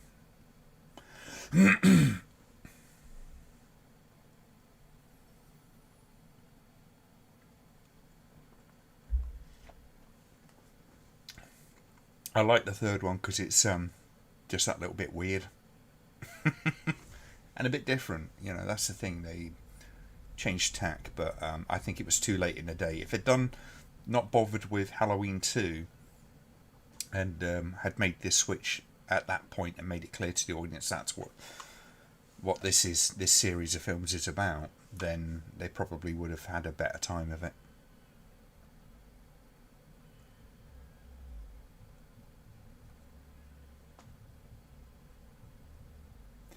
Yeah, it does. A lot of people were trying to copy Psycho.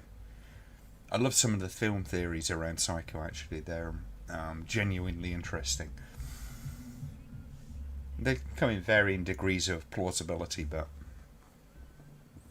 I know Josh hates people spouting out film theories, but it's like, A, he does it himself, and B, I like the idea that a story has that sort of power to provoke thought.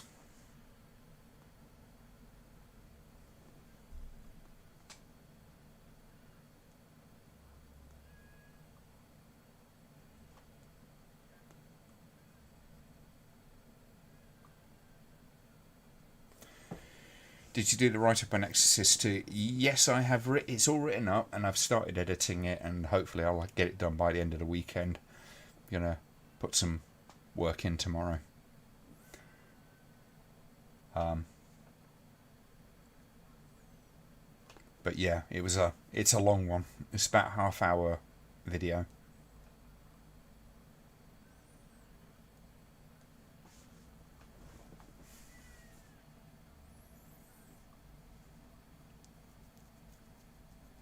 I do like the fact that the sets and stuff in this, as sci-fi as they can come across, don't seem like overly insistent on being sci-fi. It's plausible kind of high tech.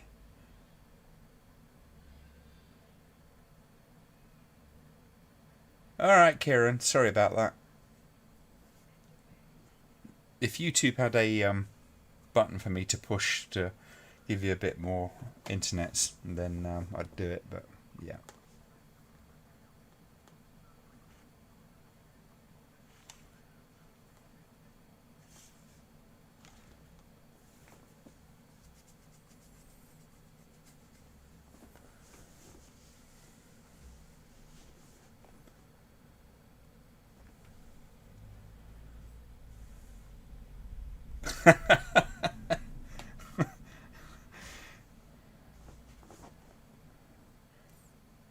It is part of the story, unfortunately, DC Frank.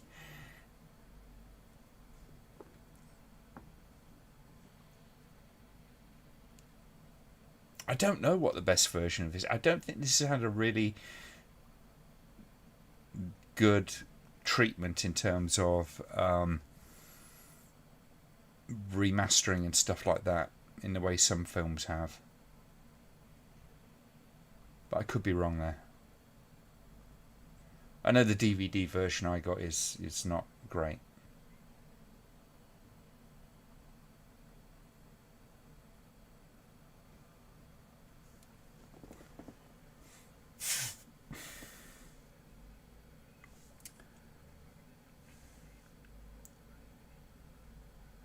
I think I enjoyed Phantasm 2 a little bit better. But, yeah. Just found it a little bit more enjoyable. The original Phantasm is great, though.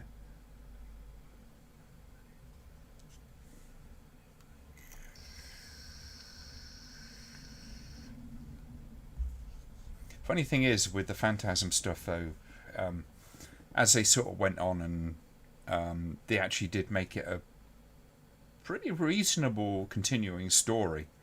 Yeah, it sort of varies and kind of peters off a bit as it sort of goes along, but I did appreciate that it was a continuation of the story as opposed to being just a rehash. I never felt the same way about the Halloween series. I mean, after 3, it was a bit like, yeah. It felt like contractual obligation.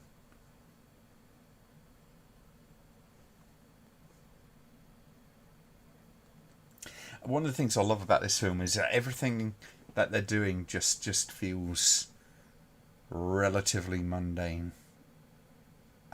There's no, if you were to remake this film, one of the things that they would end up doing is they would kind of abbreviate a lot of that. And ironically, Ruth's character in this, she would be, the film would kind of direct towards how she would want to do it. She goes, "There's a point of interest here. Let's go straight to that."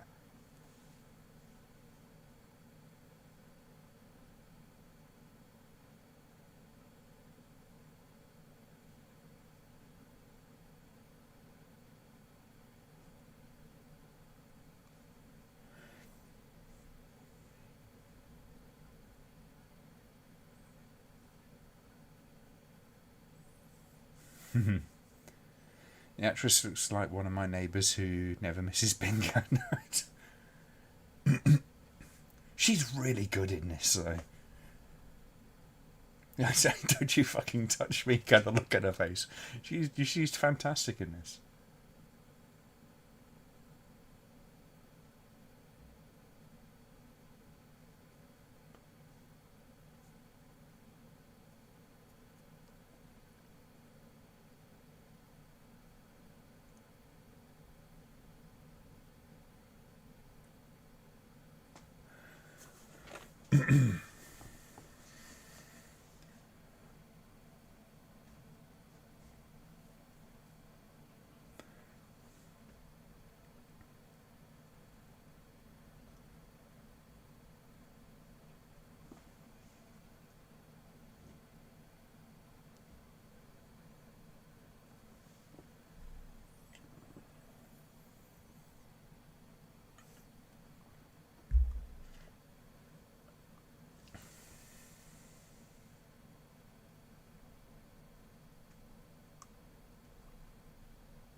It looks like the glow-in-the-dark paint now I used to have.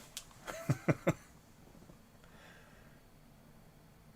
get those Johnny quotes for Airplane ready.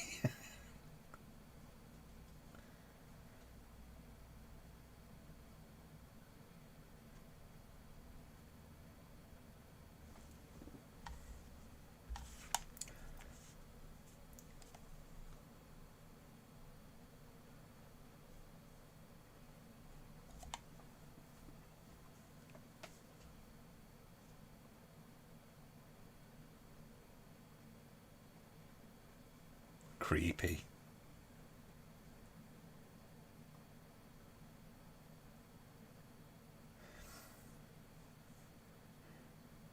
Have you seen Chernobyl? This sounds a bit like that. I haven't, no. I'd like to, although, as I understand it, they take a few liberties along the way with the story, which is something I've read a fair amount about, and I hate it when they kind of like change things for dramatic purposes when it comes to historical things, especially when they try to pass it off as being like the explanation.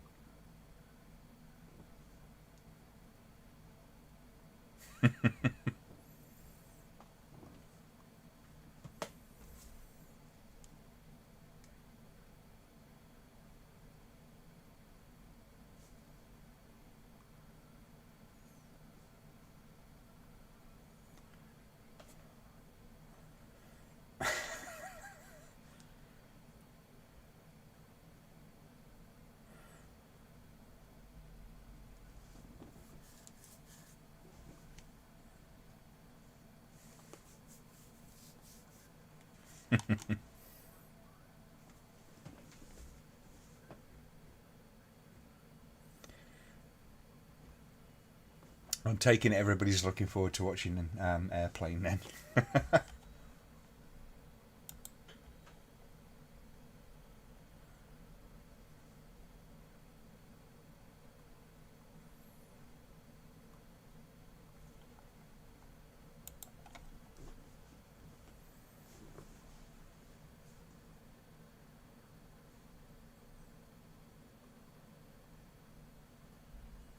I love the robotic arms and stuff in it. It's just a lovely, lovely bit of tech to be kind of highlighting.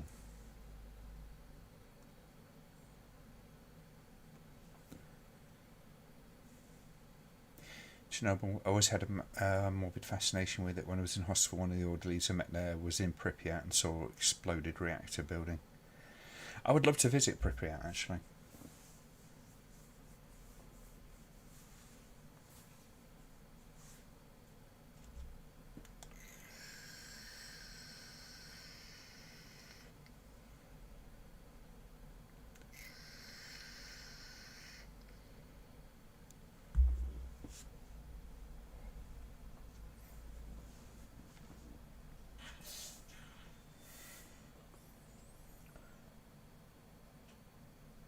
I think my brother has a couple of the Quatermass films.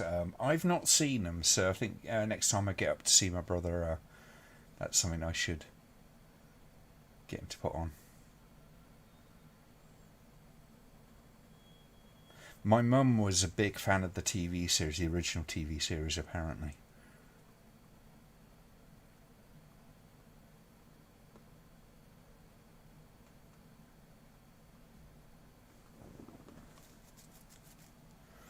You get this kind of gradual drip, drip, drip of the clues and stuff like that in this film.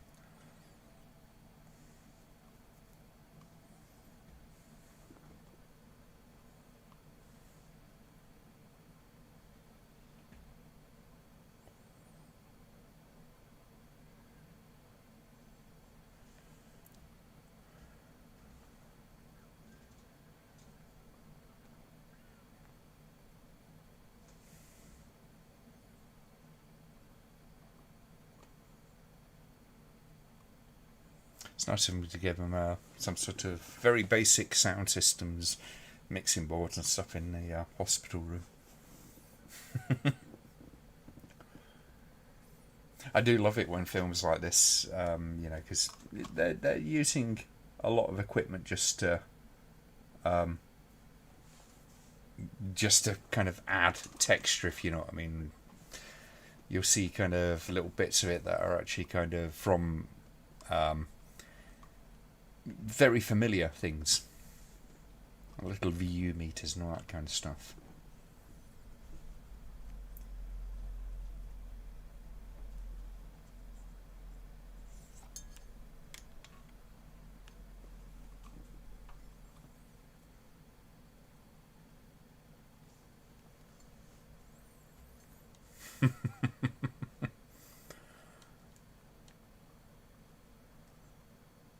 As quaint as all of the presentation of this technology is, you know, you've got something that's the equivalent of like a medical Google and an Alexa and all that kind of stuff going on.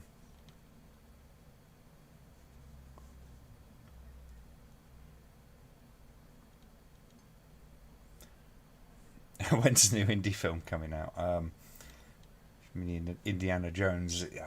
Do I care? It's such a shame that I'm at that point where it's like, you know, at one point I'd have been very kind of excited about that sort of stuff, but it's like it's likely to not be great.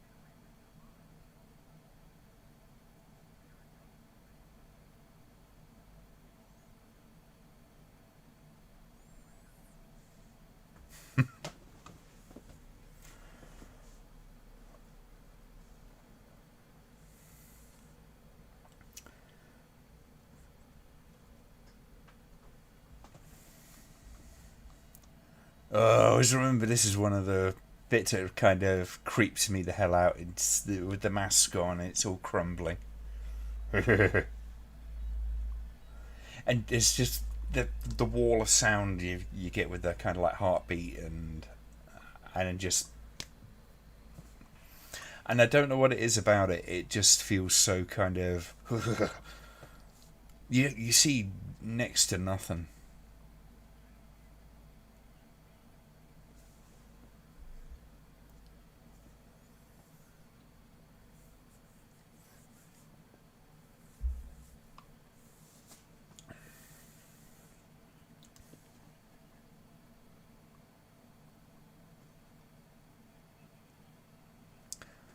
Yeah, I don't think it was the lack of oxygen that was causing him the problem there, DC Frank.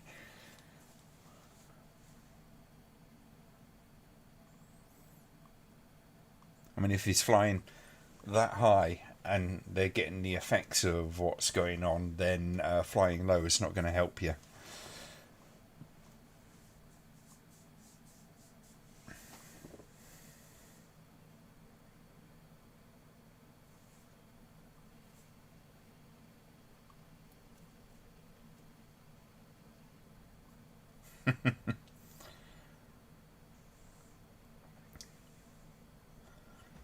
There's a little bit of nostalgia, that perforated paper. And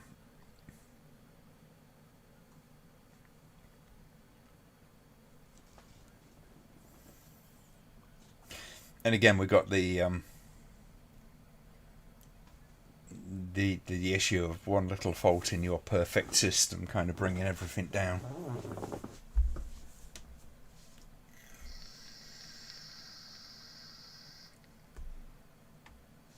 Are we having a short intermission before airplane? Yes, we can do a 5-10 minute interval before we start next one. So we've got 40 minutes left on this one.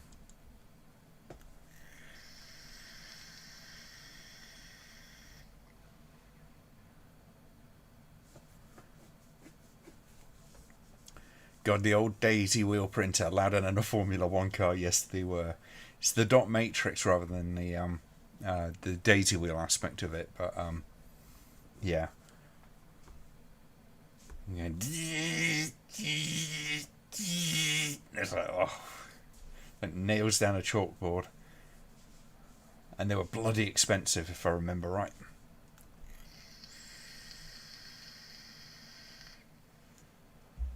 I haven't seen Phase 4, so yeah.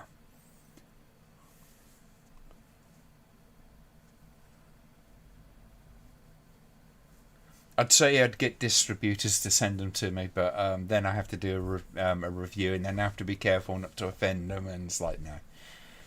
That's just too much of a pain in the ass.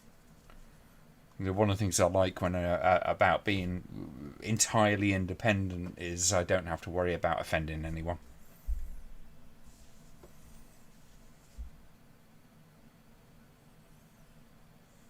Not that I go out of my way, but if I say your movie sucks, are you going to send me more movies to review? Yeah. Wasn't the dot matrix printer later, like late 70s?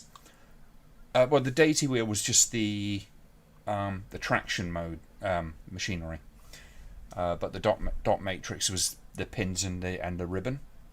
But you did get the one with the. Oh no! I think what am I talking about? You're quite right. Daisy wheel was the wheel with all the type heads on, wasn't it? But yeah, they were noisy as well.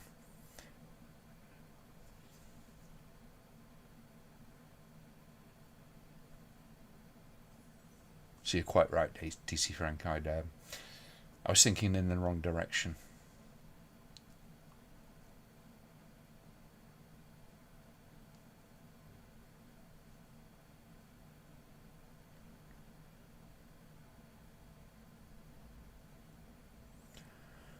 Possession, the room of horror films. Really? I honestly, I don't know what film they've watched. I've heard that phrase used to refer to the new horror film that's out. I mentioned it earlier. Now it's gone out of my bloody head, which it is. Red Letter Media did a review of it, and they called it that.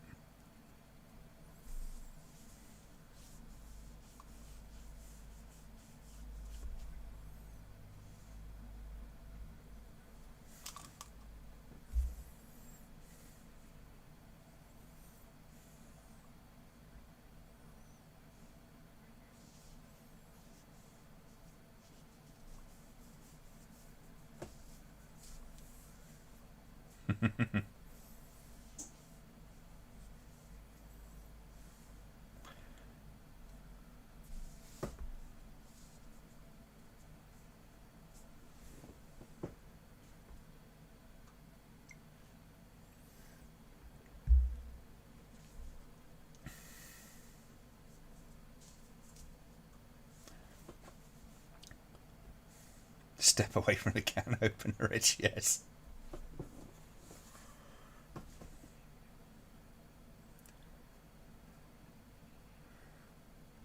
I can understand why people would take against a film like Possession, but I don't think there's much justification for saying it's a bad movie.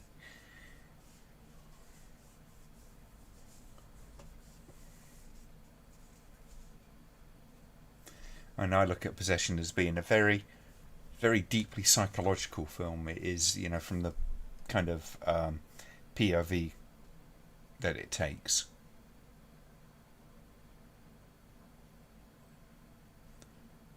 Yeah, you can. Of course, you can.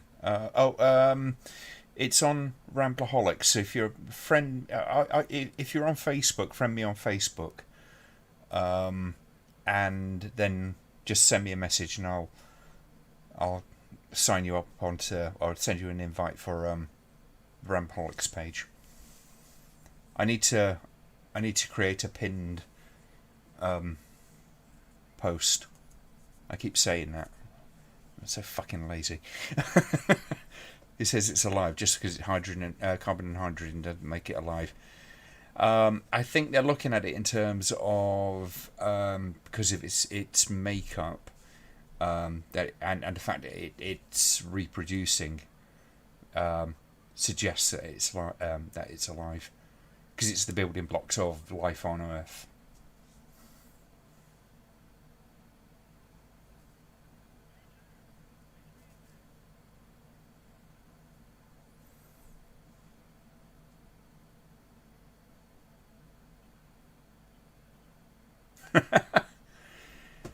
Well, yeah, you're entitled to your opinion. I know not everybody likes it, and like I said, I can kind of understand why. But the kind of heightened sort of thing that the characters are doing is, for me, it has purpose within the film.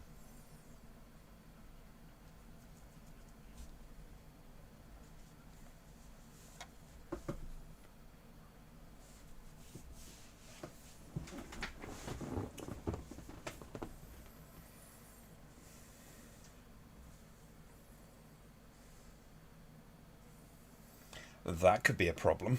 It consumes plastic.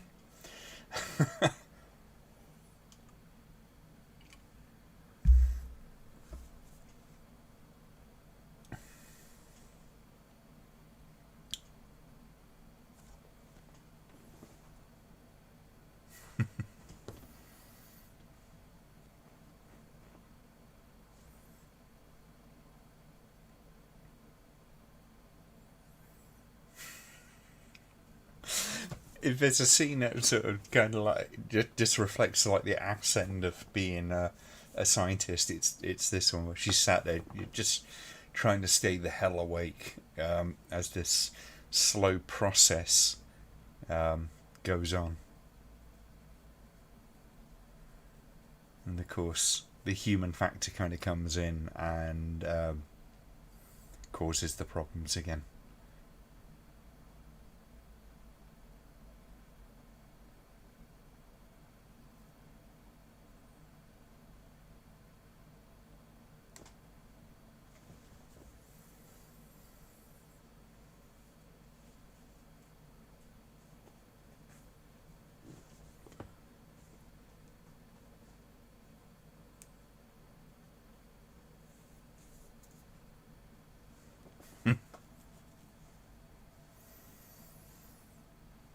Tired or bored? A lot of both, I would imagine. There's one thing to be said about the whole kind of process of trying to go through data. I've had to do that in various kind of forms in various work that I've done in one place or another. Going through reams and reams of paper trying to find certain things or whatever, or doing a very repetitive job again and again and again. If you're bored and you're tired, then yeah, you're gonna make mistakes. Although one kind of like, you look at the sort of system that you're using, you go, right, it can't just sort of flag that up and then move on and provide you with a constant kind of reminder that there's an anomaly. What about doing a live stream of It's Alive 1 week? Yeah, we can do that.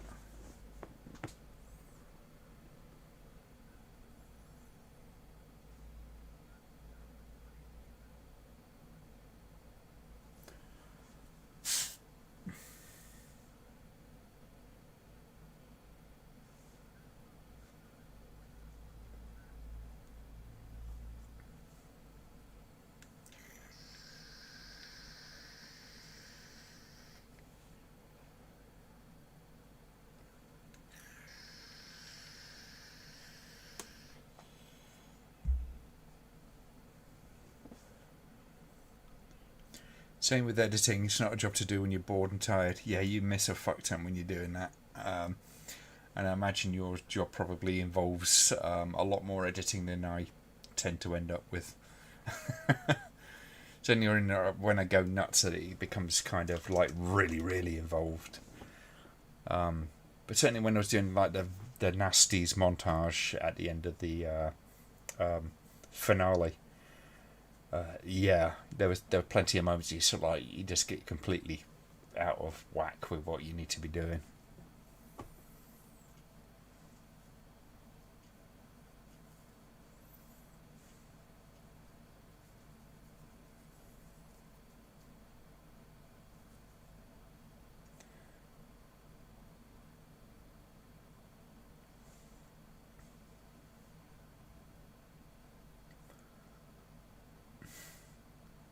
She is terrific in this. It's just the reaction. She just realised she's screwed up, and that she's had an episode of some kind.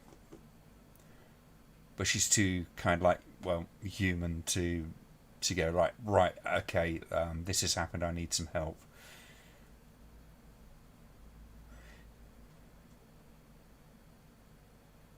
I haven't really read much in the way of horror. If I do read fiction these days, it's usually via audiobook. If I do it at all, I've never been much of a one for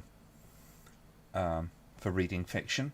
The kind of books I tend to read these days, well, factual ones, things like that. I've got like a book on the BBFC and stuff like that, which is a really good read. Hope all is good. Just finished watching Norman J. Warner's Terror. Yeah, they're interesting. They've certainly got a very unique style.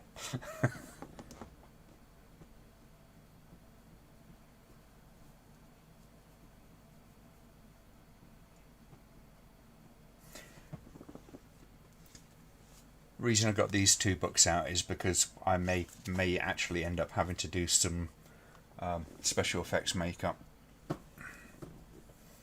I've just picked up just paid for a couple of books on Amazon.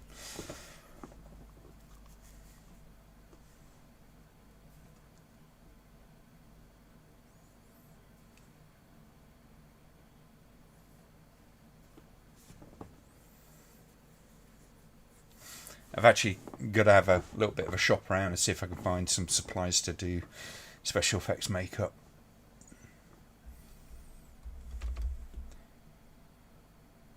Yes, I have. I thought it was Kim Newman. Nightmare movies.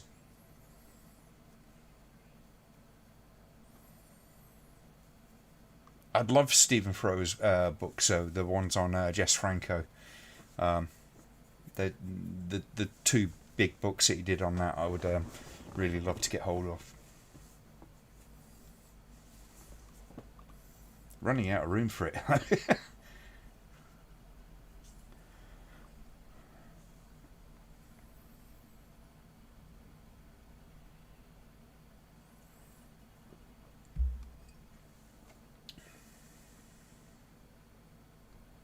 They dropped the title.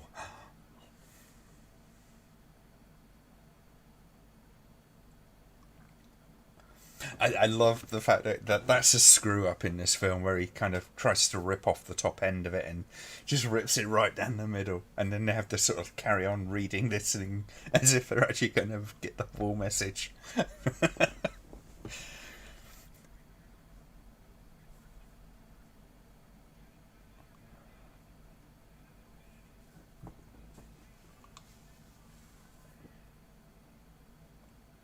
Oh, Nightmare USA. I haven't read that, but it is one of those books I do want.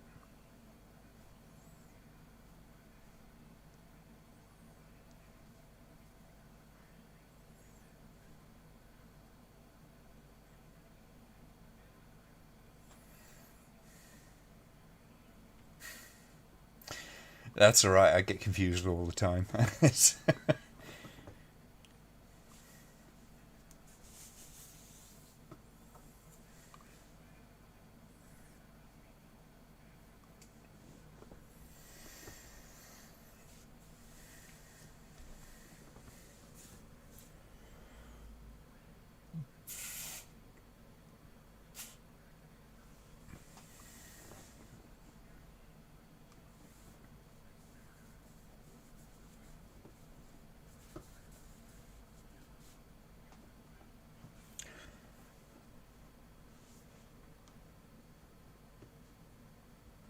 It needs a lot of room in a sturdy bookcase. Yeah, I got a few books like that. Although, ironically, my most valuable book is very, very small. Very small, very thin.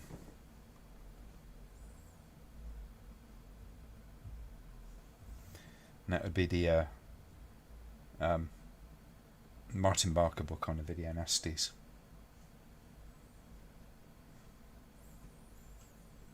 astonishing how much that's going for.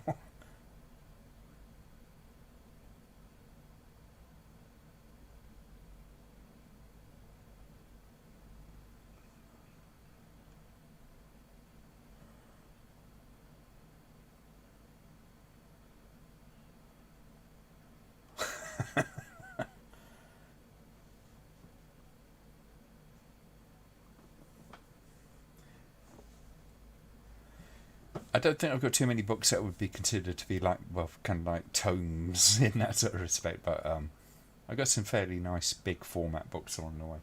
Only these, for instance, are, you know, nice and lightweight, but and if you haven't read these, actually, so Grand Illusions Book 1 and Grand Illusions Book 2 by Tom Savini, discussing and kind of like looking at the special effects and stuff that he did. So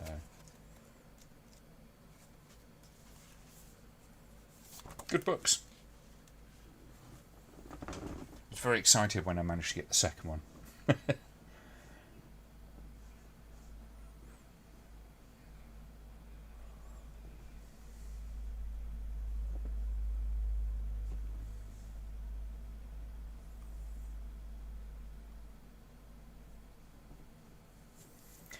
I kind of get the feeling the Jess Franco books by Stephen Thrower would be somewhat tomish.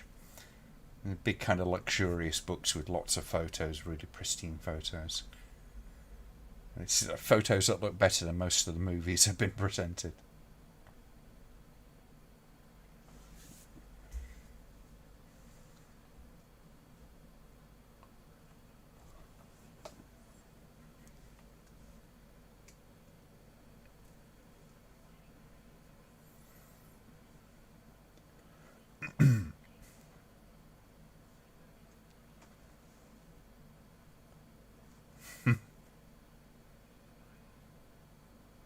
It's very interesting special effects and stuff in this, and it could be, you know, to many eyes seem very very dated, but I've always found it's lasted incredibly well.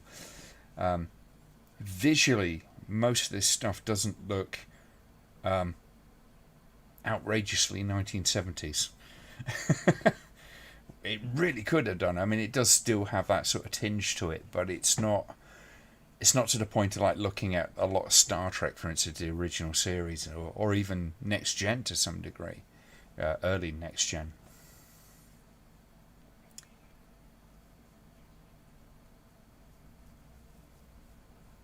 This is Franco book recommended then. As I understand it, they're really quite good books. I mean, he is big on Jess Franco. If you like watch the Video Nasties documentary, definitive documentary, whenever there's a Jess Franco film, it's usually Stephen Thrower that kind of presents his critical opinion of them.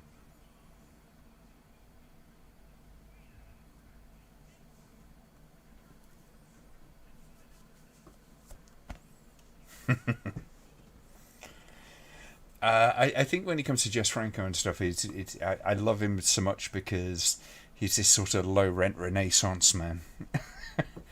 It's the best way I could describe him.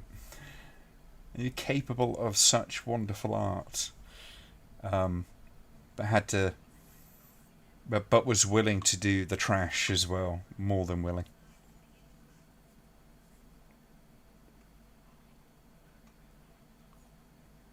Hmm.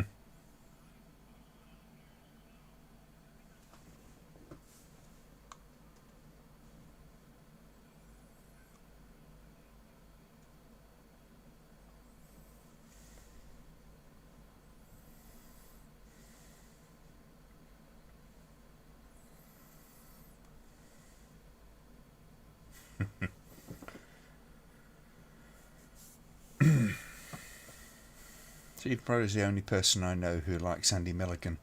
I've got an interest in Andy Milligan, although it's a very vague interest. I think he's an interesting filmmaker for a number of reasons, most of not related to the results of his films. I think if you want to get the kind of crux of what Andy Milligan's about, then as a director, then watching a film like Vapors is probably an interesting place to start.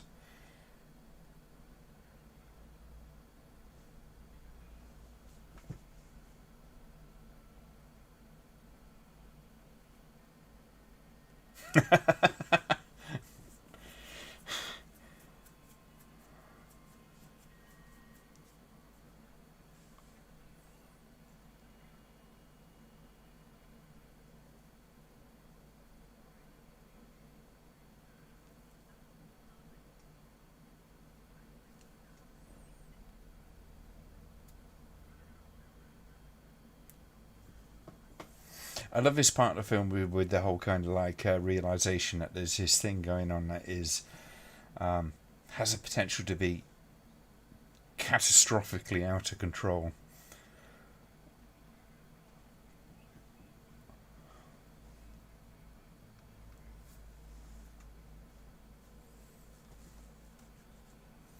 Andy Milligan swirl camera.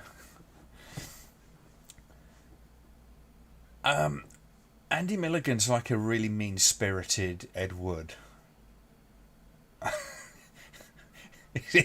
It's probably a good way for me to kind of put him. He has this almost nihilistic kind of outlook on life.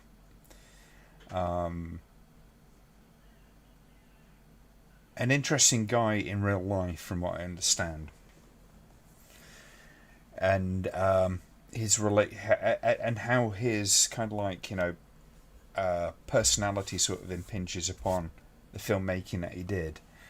It is kind of interesting. I look at someone like Andy Milligan in terms of the films that he did specifically are very low rent. They're kind of like not particularly well made and always feel like they're being done by a local Amdram in that theatre style. But the kind of makeup of what the story and the kind of action that sort of happens into it and how various characters are kind of portrayed, it's really straight from his mind. So it's almost a pure directorial kind of vision. And I utterly understand why people would hate it. I struggle to sit through most of his movies, but I have this angle that I kind of approach his films that does make it a little bit more interesting. Worst state movies ever? Yeah, I mentioned earlier the channel is some interesting stuff on there. Interesting discussions.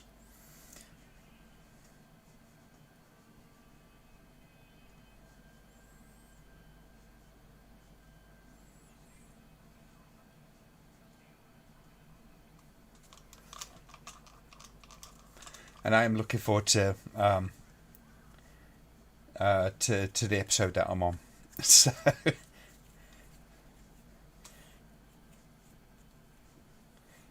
I really did enjoy the discussion. It's not often you get to sort of like kind of sit down and talk with others about a film like a Serbian film and get beyond the whole kind of oh, it's such a terrible movie and all that kind of stuff. And the conversation was very interesting, very good back and forth. I enjoyed it a lot.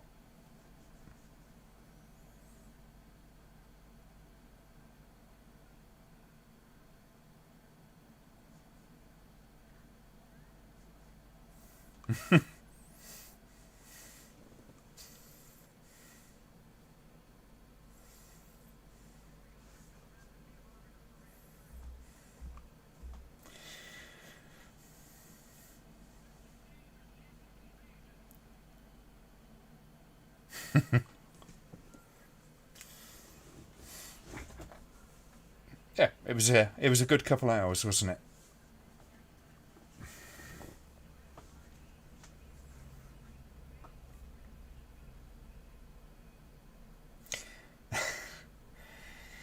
One of the things you got to one of the things about Andy Milligan was the whole fact that he was um, in the closet. I think he was more open with some people than with others, but obviously, given the time, he was sort of brought up in the climate against homosexuality at the time, particularly. Um, it's it's reflected in his filmmaking to some degree.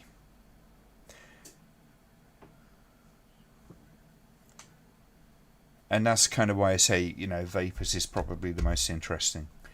It's set in a bathhouse. It doesn't get it doesn't get like kind of explicit or anything like that, but there's an obvious kind of like purpose for this bathhouse. So there's some interesting genuinely interesting kind of character, kind of interaction. Right back.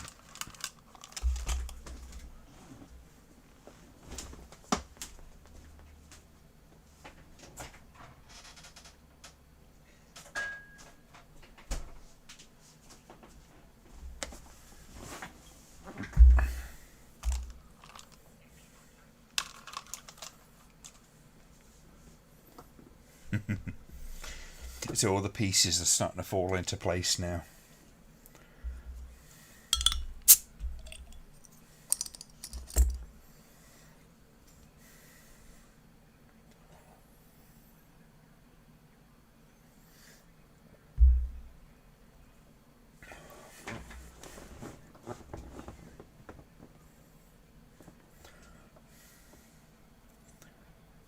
Oh, absolutely. If you want a really good one, then Venus in Furs. But you could even, do a couple. Do a really bad one. Say like I say bad, but it's one I really enjoy. A film like Bloody Moon or Cannibals or something like that.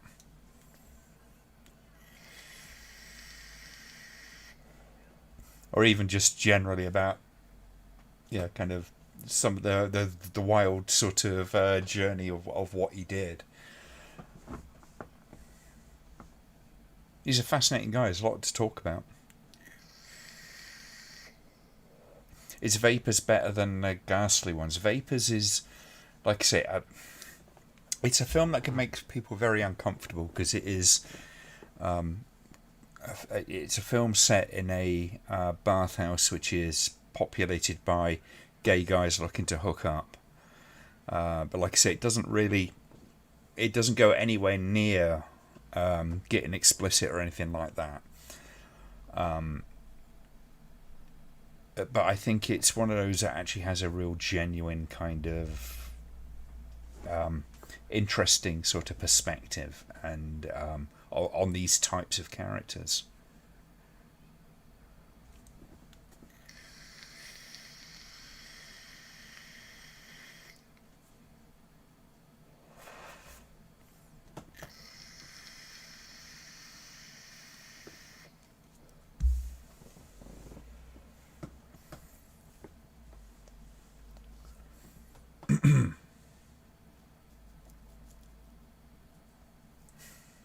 See, even airline pilots get to shut off their alarms and all that kind of stuff. Can you imagine trying to process data with this bloody ringing bell in the background?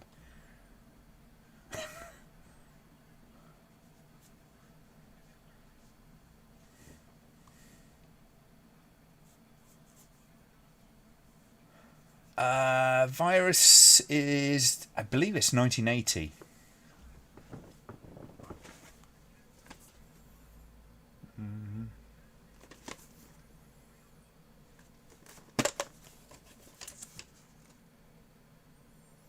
Doesn't say on the cover, as far as I can tell. Intervision.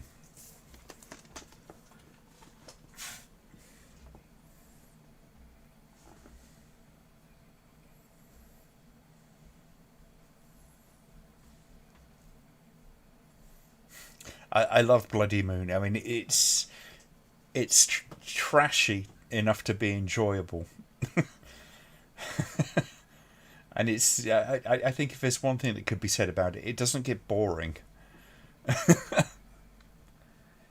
Do I like any Roland? Roland. I've seen a few, not a lot. I'm always open to watching a lot more, but Zombies Lake, which was he was involved with, I think he took over from Jess Franco or something like that. It's an entertainingly bad movie.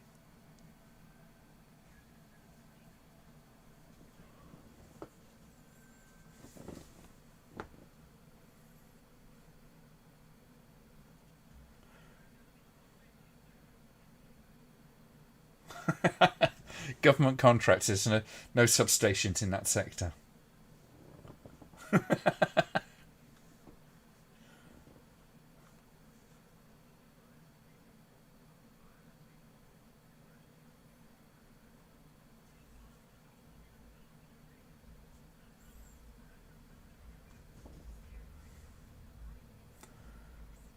That sounds fucking familiar, doesn't it?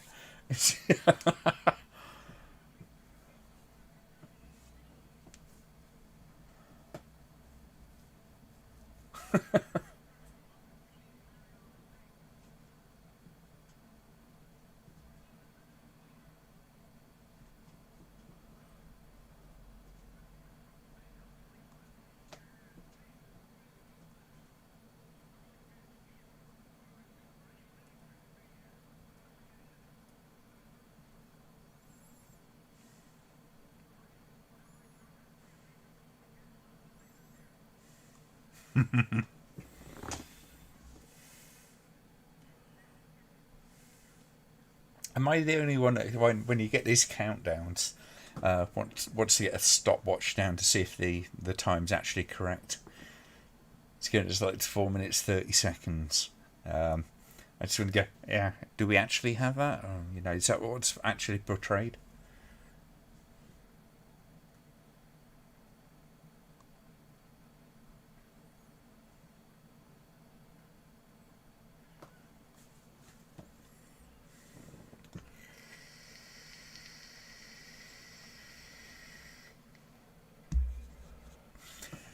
You know what? I would say Blue Iris. The whole Roland's thing. It is a big gap in my experience with the Euro exploitation scene. Definitely something that I have to kind of fill in.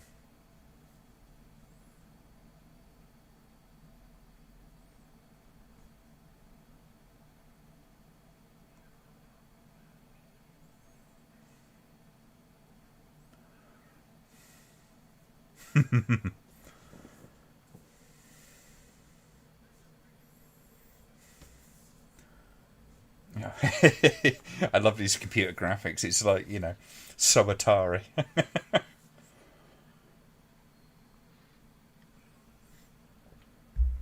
It's probably because Zombies like I say, was at least partly Jess Franco. To what extent, I don't know. And that's the thing. It's Jess Franco's film kind of like working style. Often he would be standing in where somebody has dropped out, and I think in that case Roland stepped in where Jess Franco dropped out.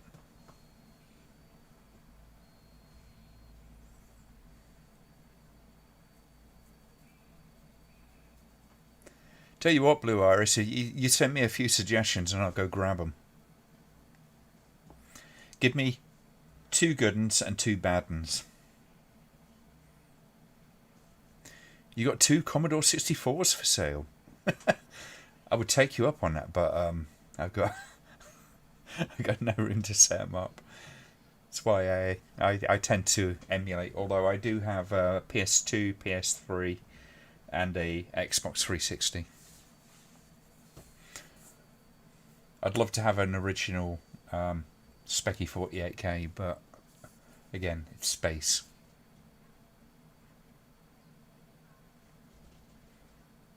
But I do have the Cambridge Computing Museum just down the road, which I highly recommend if you're ever in the general area. If you ever get to Cambridge, try to get along to the Cambridge Computing Museum.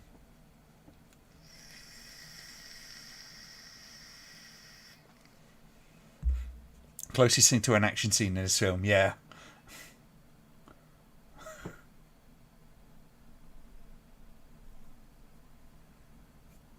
It is relatively unusually low on action for even for a Crichton movie.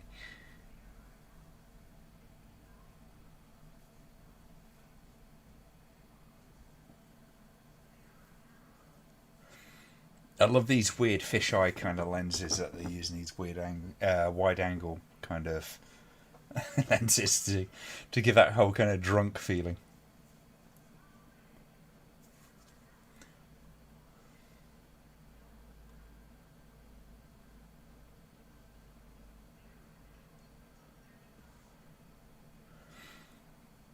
You want it to say "Have a nice day" just before it blows everything up.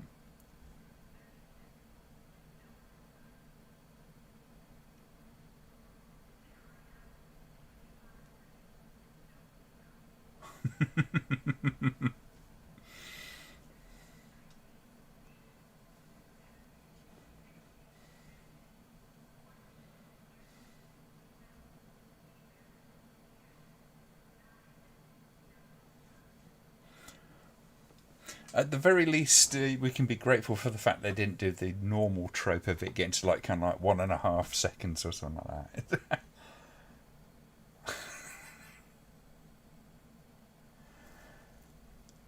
that. Currently, we're watching the Andromeda stream. We're about to start watching Airplane in a few minutes. We're right near the end of this now. We've got 2 minutes left on this.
Probably nothing.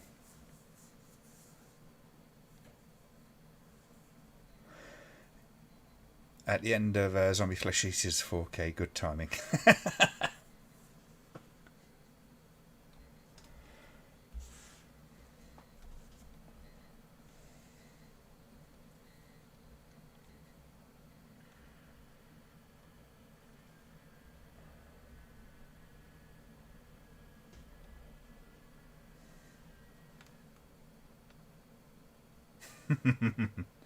I love that film. It's very unshowy in so many respects. It just has enough special effects and kind of sci-fi sort of elements to kind of really sort of make it quite punchy, but not so much that it feels over the top. It's a very grounded film in so many respects. So, okay, let's take a few minutes break, refreshment break, whatever. Grab yourself beers, make yourself a wild cocktail, whatever you need to do. I'll go back to the opening card for the time being, and then we'll be back in a couple of minutes, and we'll give it just a few minutes for everybody to get prepped for Airplane. We're going to watch Airplane. Should be fun. Okay, folks, I will see you in a couple of minutes.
It's back. Just had to shove a little bit of chocolate down my gullet just to replenish the energy and all that kind of stuff. So, if you're get yourselves all ready and queued up, ready for airplane, and we'll get started in just about 5 minutes' time. And it'll be a lot less heavy, shall we say? This one. It's one thing about the Andromeda strain is it is very, very straight-laced. It's not doesn't take too much time for humour. It does have a little bit in there, but it's never laughing at itself or the situation. It's always those character moments which are one of the film's strongest elements is just those characters are so well written and purposeful in the way that they're written, which is I think that's the way to describe the Andromeda Strain in general. Is it's just a very purposeful film. It's just laser focused on what it needs to do, right from the writing through to the performances and how it's put together. Wonderful bit of direction as well.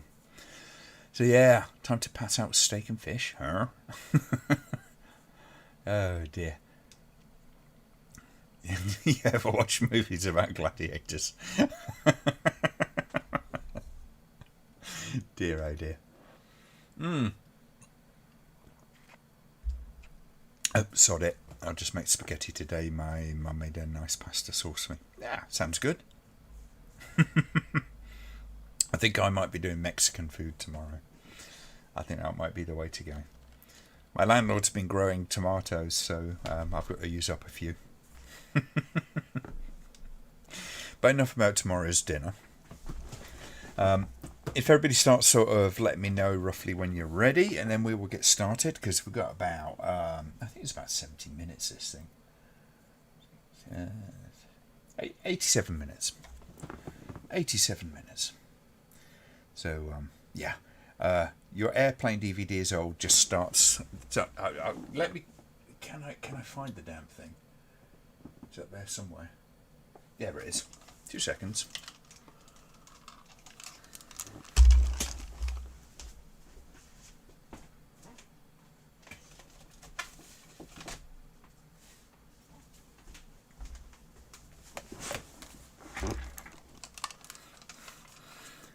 So yes, I have shown this before, but for those who haven't seen it, right, this is my airplane DVD, and it does this. It just. I love this packaging. I've got a CD of got a music CD which does the same sort of thing, but I just love that. It's like, wow. How brilliant is that? What a wonderful bit of packaging. And what's the betting, actually, because the last time I showed this ended up becoming the thumbnail, because it's one of the most different clips that sort of comes up, and that's one of the things it does. It notices when you do something really kind of a bit unusual. It's weird, but yeah. That's yours too. Yes. What a wonderful bit of design. I love that imagination when it comes to packaging and stuff. It's brilliant. That's nice. Yes, it is. It's kind of cool, isn't it? So Kerry's ready. DC Frank's ready. Excuse me. Okay. I think without further ado, we shall get going. Collector Adams out. Okay. Cool. You take care. Pop out book. It's not quite pop outs, but yeah. What a awesome little bit of engineering there. I think that's really cool. Okay, so without further ado, we'll get cracking, because otherwise we'll be here till tomorrow morning. We probably are going to be a little bit tomorrow morning, but why not? Okay, so stand by, folks. We'll go on count of 5 and go. So 5, 4, 3, 2, 1, go.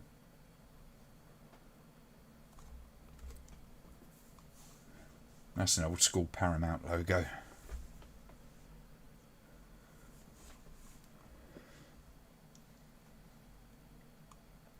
see it says like the Gulf and Western Company and stuff like that at the bottom. It just goes to show you that this sort of incestuous relationship that studios have.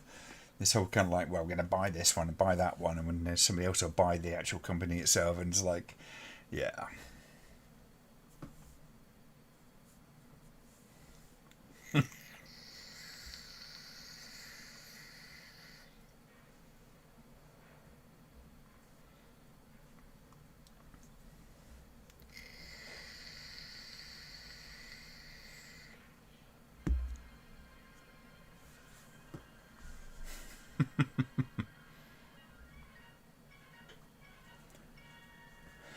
What put this in my head was actually, I was watching a video on YouTube earlier that kind of showed the various references that this makes. And there's a film specifically, and I can't remember off the top of my head, that this film actually entirely takes the piss out of, from the whole kind of like the pilot showing the kid, giving the kid the model and all that sort of stuff. It's so, a lot of it's, so much of it is actually lifted from this one particular film.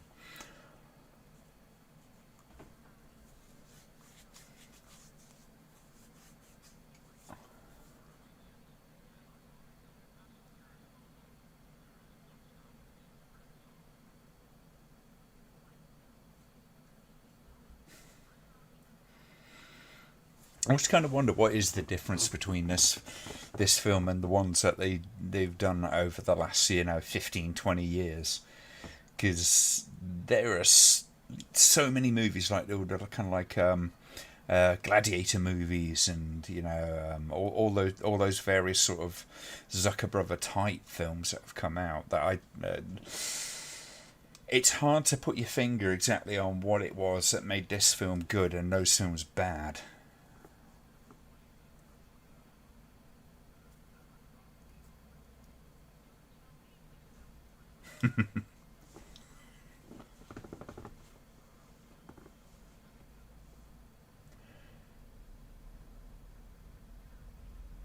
That's probably the one I'm thinking of, Richard. But I haven't seen the film itself.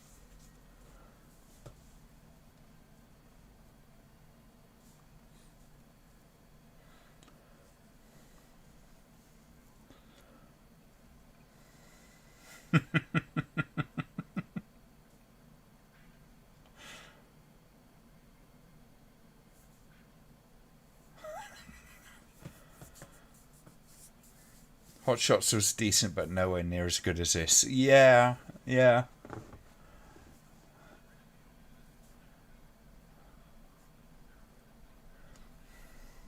I don't know if it's just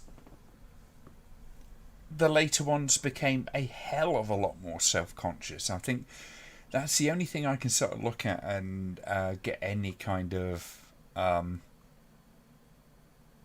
sense that that's what's going on. These the Airplane 1 and 2 and Top Secret, yeah, they have those very, very ridiculous visual gags and all that kind of stuff going on, just like this and the other films. But there's something. It's almost like they're trying too hard. There's something quite natural about the way that these films really do what they're doing. It's almost like they're just like kind of turning up the dial as opposed to being overly deliberate.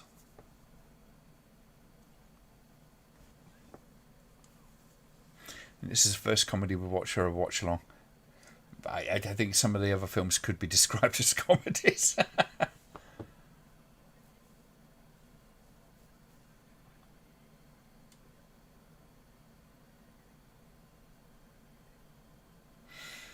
It may be the fact that maybe some of those later films as well, epic movie or whatever and that kind of stuff, don't really frame themselves in the kind of same way as particularly this film does.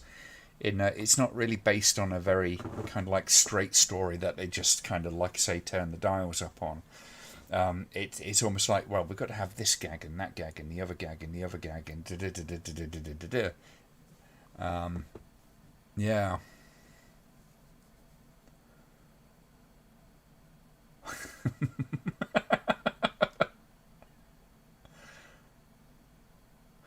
Whacking material.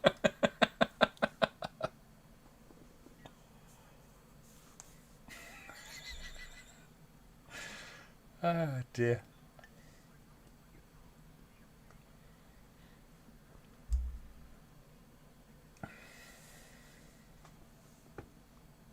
I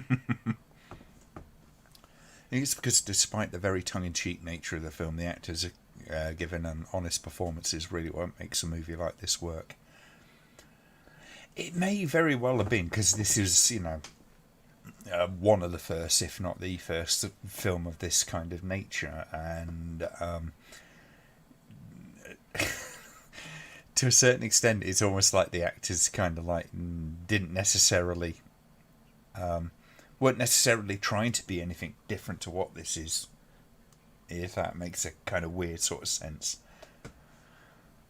Whereas in the later ones, they're very self-conscious of the fact that they're trying to be this Zucker Brothers type movie.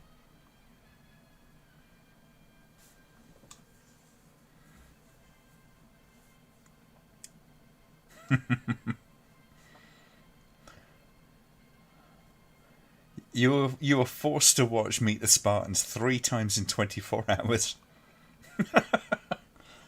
Wow, I'd rather eat a Brussels sprout, and I hate Brussels sprouts.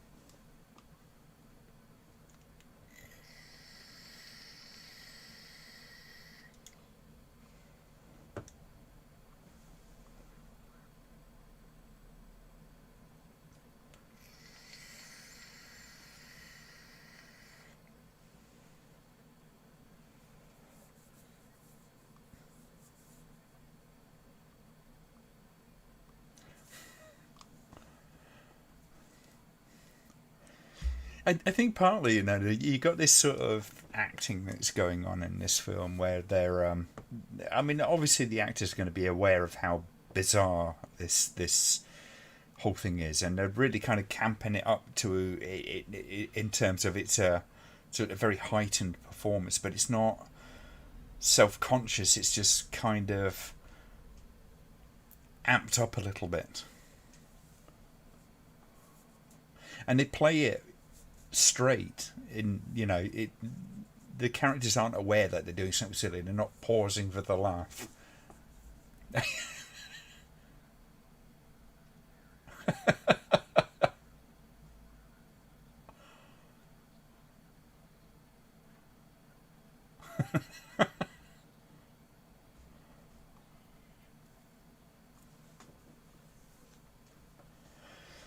Do you remember him from V? I can't remember the actor's name.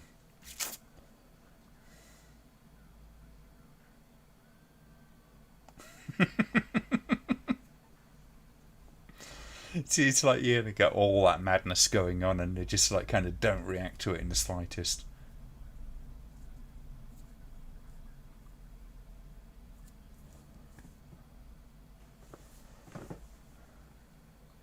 Hello, Indy.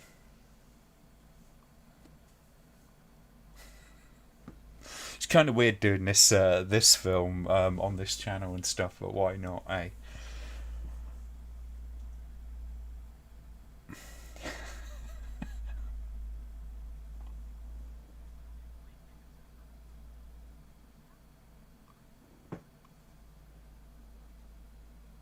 All right, Menti, take care.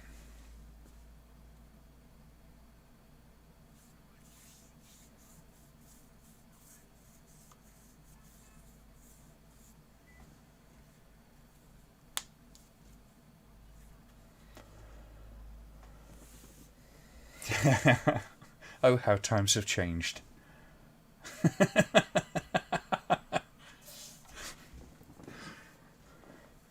just the casualist joke, an absurd joke, but very casual. A smoking ticket, so yeah, it actually gets a physically smoking ticket.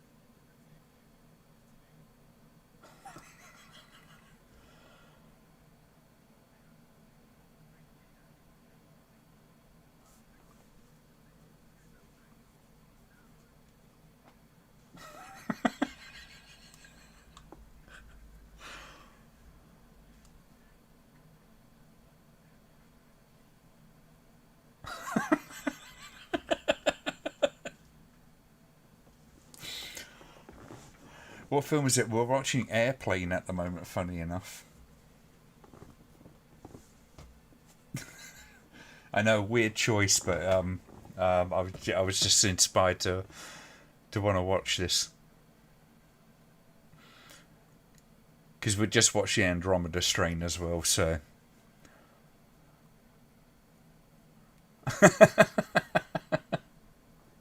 unconfirmed, but this is the film that David Lynch wanted to make instead of Dune.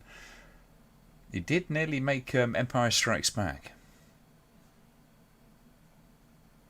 Well, I say he nearly did. He was asked to.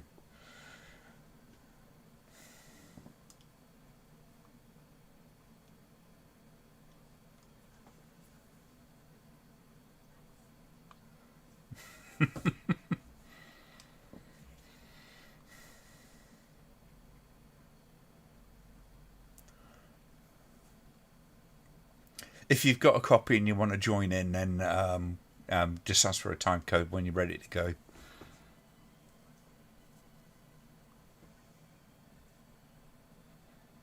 Yeah, you're quite right, indeed. It was Jedi.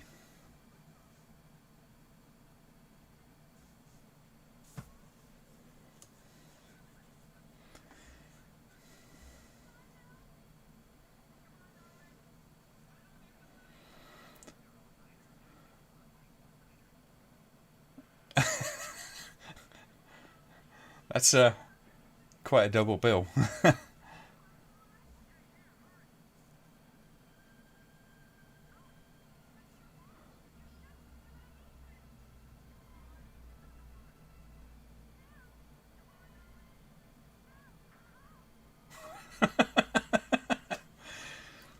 Airplane 2 was 82. Really?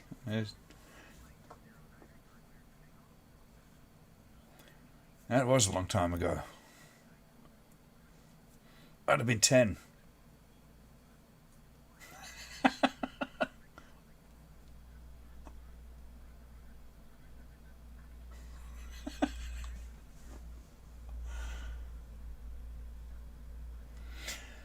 There's something about it, isn't it? It's just the dialogue is ridiculous but effortless at the same time.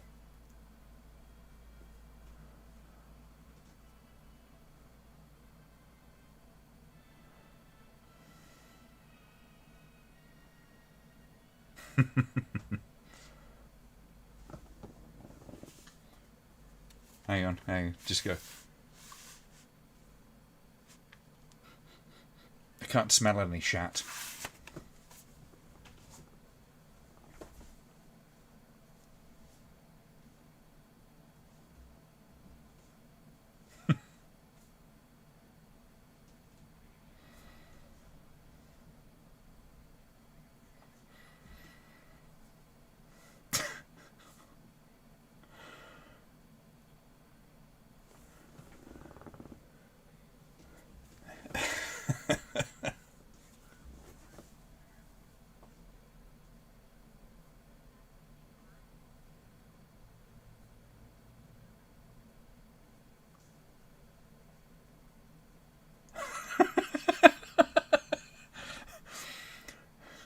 Famous Jewish sports legends is apparently light reading.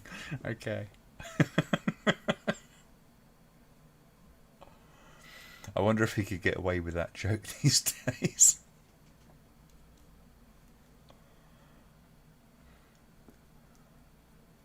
Why does it sound like a piston engine airplane? Um, I don't know if Zero Hour was what kind of plane that was. Maybe it's just a bit of a kind of punt back to then.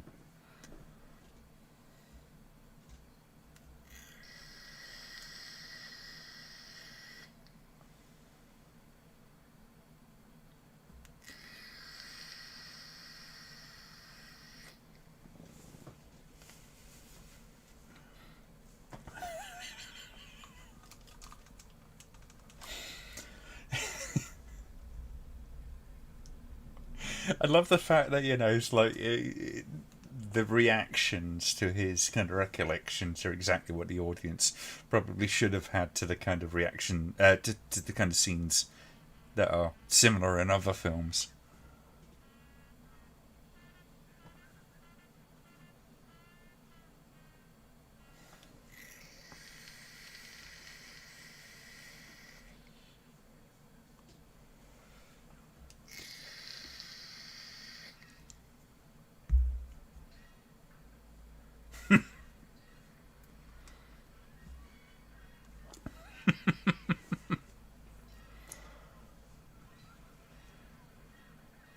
Oh, I enjoyed the Naked Gun,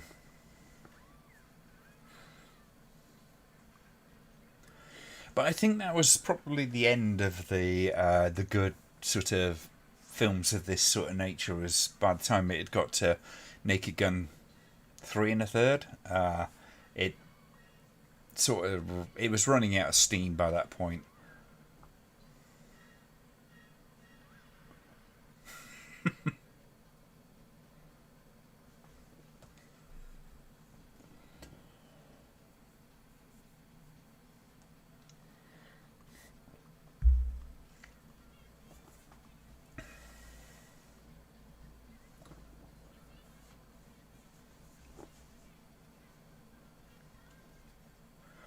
I think the perfect accompaniment to this film probably is Top Secret.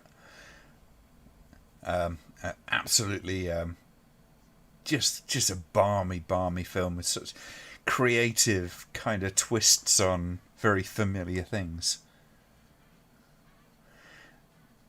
And I don't know about you guys, but I mean, one of the things I always found with the difference between this era of these types of films compared to what kind of is around now, it sort of laughed along with those films to some degree.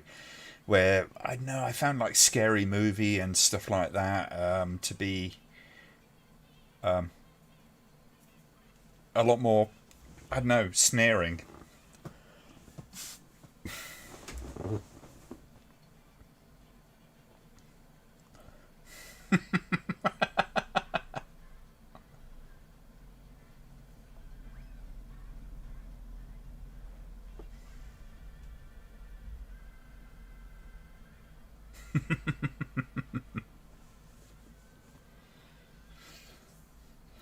I mean, it's probably as much to do with. I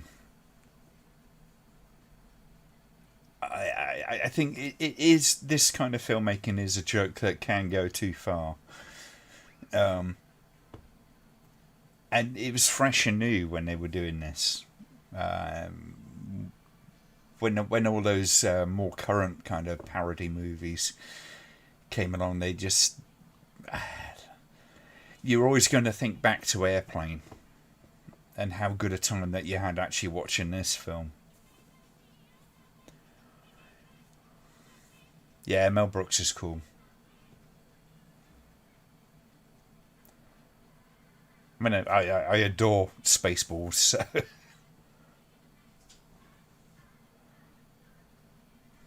Producers, great film because it's sort of in in the realms of what I do for a living. So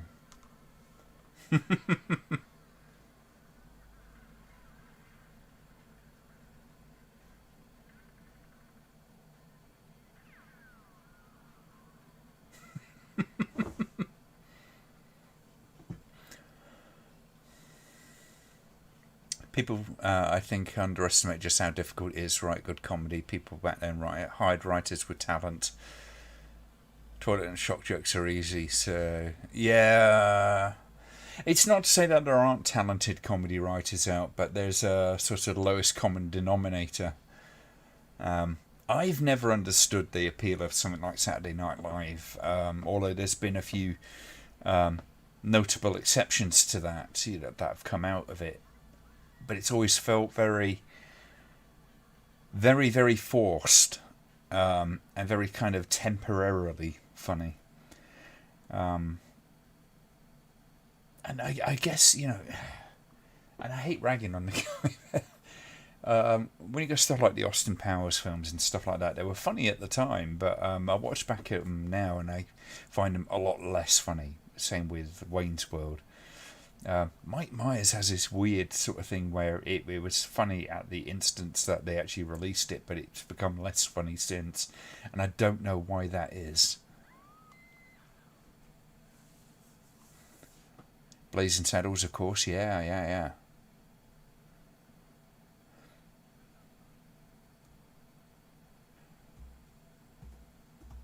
Yeah, the Producers is it's got a wonderful premise to it. And the whole idea of these guys that are so cynical that they try to pull off a move like they do, and fail by succeeding. It's just naturally the material of comedy. We are laughing at their pain.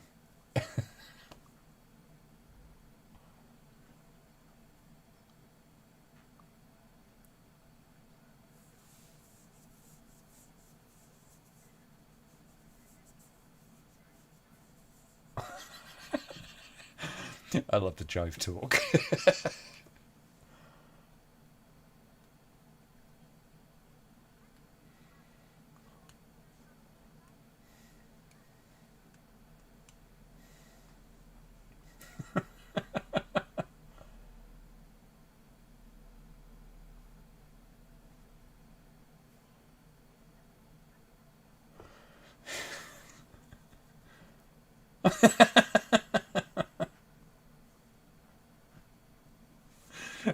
Those kids are wonderful.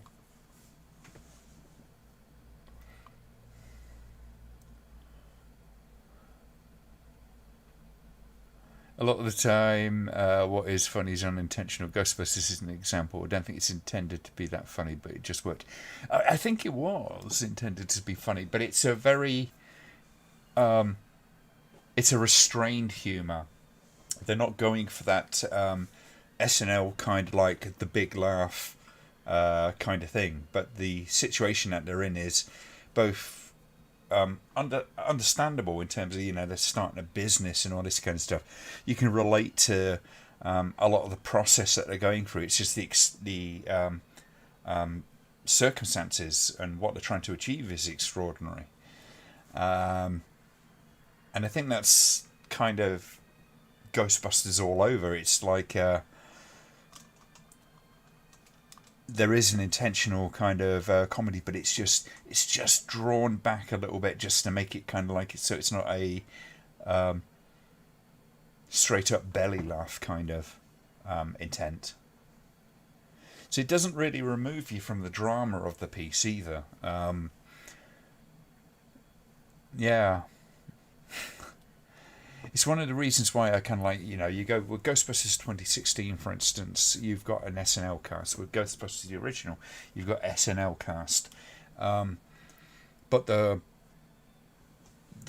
films are very, very different. Whereas Ghostbusters 2016 tries to be SNL, Ghostbusters the original is just some very, very sharp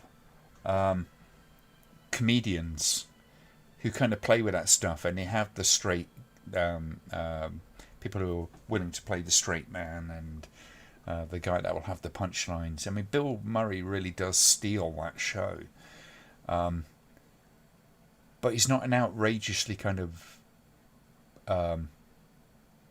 or very overtly funny guy in as a character. He just says funny things, but it's said in a way that kind of like feels like he's just speaking his mind. Yeah, 2016 was far more SNL humour. It was that very loud, shouty kind of American television style humour, which I don't mean to say in a kind of dismissive way, but it's a very much designed to be, or at least kind of trying to be, a immediate kind of stand-up comedy kind of thing.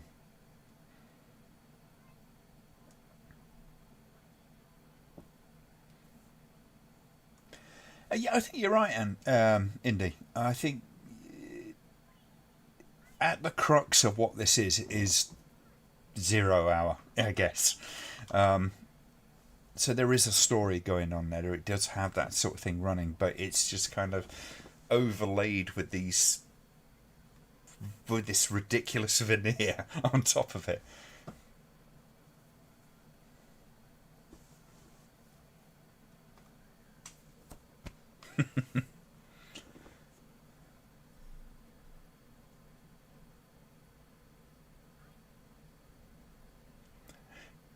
And even Aykroyd in Ghostbusters is by and large, yeah, all of them are playing the straight man to a certain extent. Probably Bill Murray the least, but he's playing the kind of comedy character in a very straight way. There's no point where you kind of go, nobody would react like that. It's just he's got those moments. You know how everybody has those moments where they say something really kind of funny, but he's just got that constantly being able to go on, and he has that deadpan kind of delivery that where he's like, not necessarily aware he's trying to be funny. He's just a smart ass. Anyone here familiar with the Sierra Adventure games at Space Quest? Yeah. Leisure Suit Larry was an interesting era in computer games. I've got Magna. Oh, which one is it?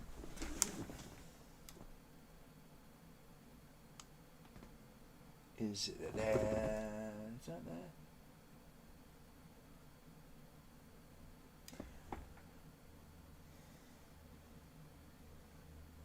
Is that Magna Cum Laude or something like that? I've got the PS2 game down there. But those went back to my Spectrum 48K days, the Leisure Suit Larry games.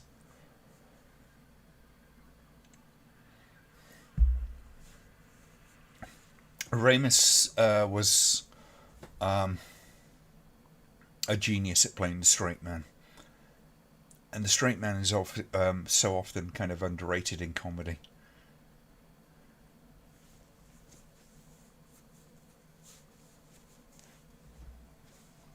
In some respects, he has a more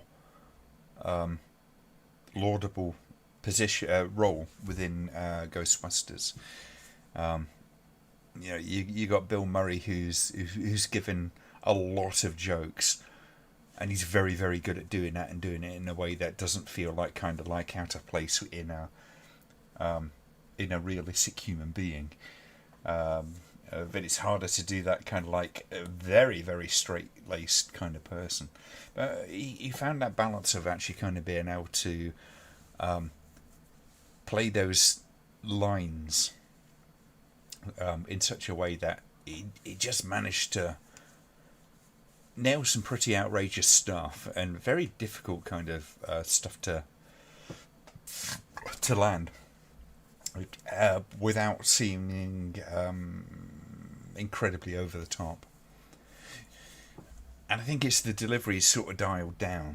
It's still just as funny. It's just kind of like not as in your face as most of the other characters.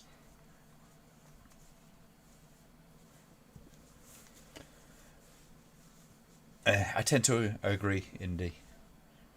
That film in particular, a lot of people giving Bill Murray a hard time about not doing a Ghostbusters 3. Bear in mind that he did not want to do Ghostbusters 2. He was eventually sort of talked into doing it. And I can thoroughly understand with someone like him particularly who's like, I just want to do good stuff. that he would be kind of like, I don't ever want to touch it again. So when people go, oh, blame Bill Murray because there's no, for the reason there being no Ghostbusters 3, no, you can blame probably Ghostbusters 2. It was a forced out sequel at the end of the day.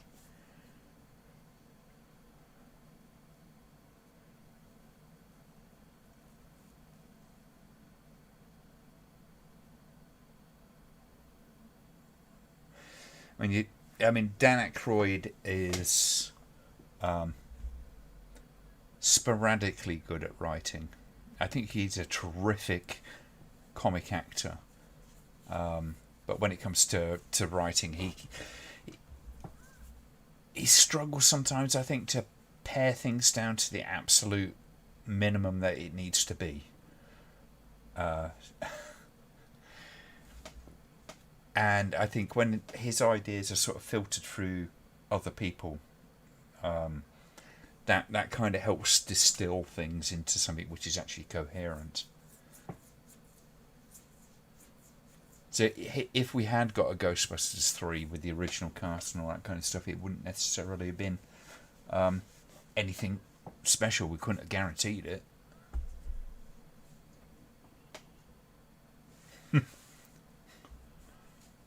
I love it. He just pops in from above. It's like, oh, what the hell?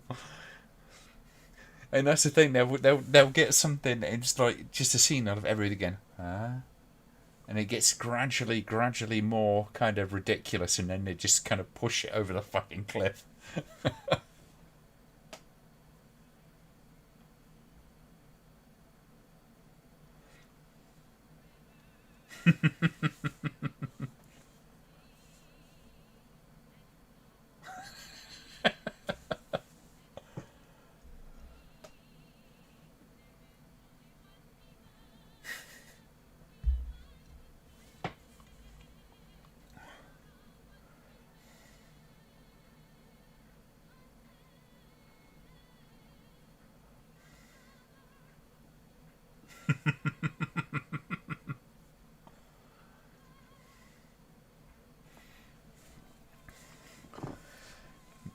I've not seen Nothing But Trouble, but I have seen plenty of videos that discuss it. And yes, it's a very bizarre film. And the thing is, Dan Aykroyd is not a bad writer in general. At least he has a lot of fantastic ideas.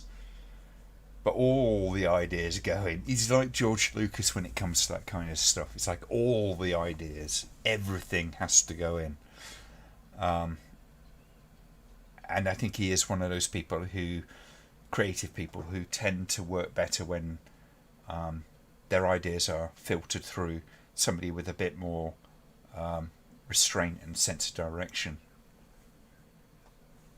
I think he has a very chaotic imagination. I think that's certainly reflected in his some of his personal beliefs, like with aliens and all that kind of stuff. The skulls at the back there are Dan Aykroyd's vodka's bottles, right? One of the advertising things is that they're filtered over Herkimer diamonds, which is basically quartz crystals. So there's this whole kind of wooey sort of aspect of Dan Aykroyd, which kind of reflects his sort of personality and how he approaches writing. Is a lot of these ideas, these chaotic ideas, which may have some kind of interesting aspects, are end up being a little bit wacky.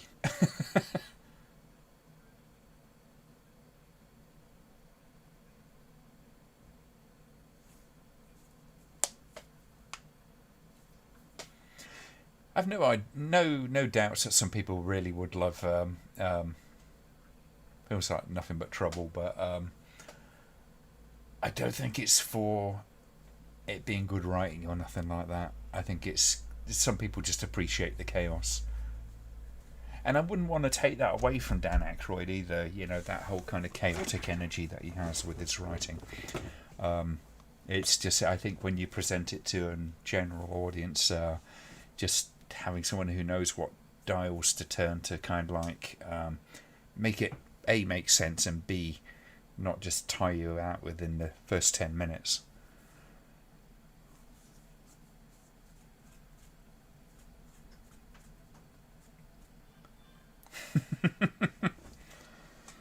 What's that about drinking problems?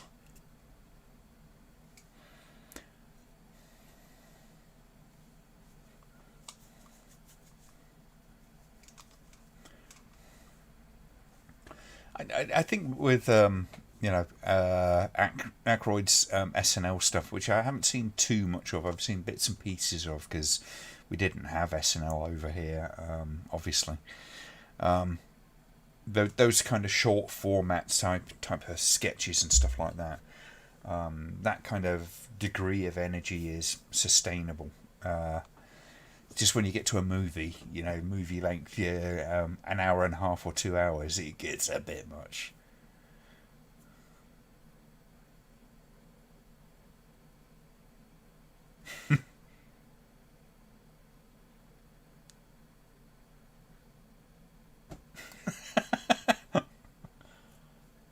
Have you ever been in a Turkish prison?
Sorry, just captivated by the little magic trick going on.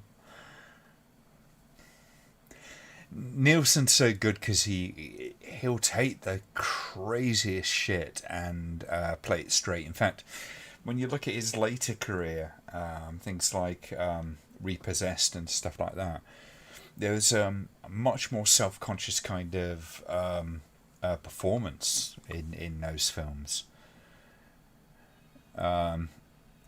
And it's always been when he kind of like plays it utterly straight and is barely a smirk crosses his face when he's delivering these absurd kind of lines and doing this weird stuff. It just works that much better for it. Yeah, I agree. Indeed, where the fuck did that come from? And that's, I think that's one of the treats about this movie. Certainly, you imagine watching this back in the day when you'd not seen anything quite like this, seeing this madness unfold in front of you. It's kind of crazy.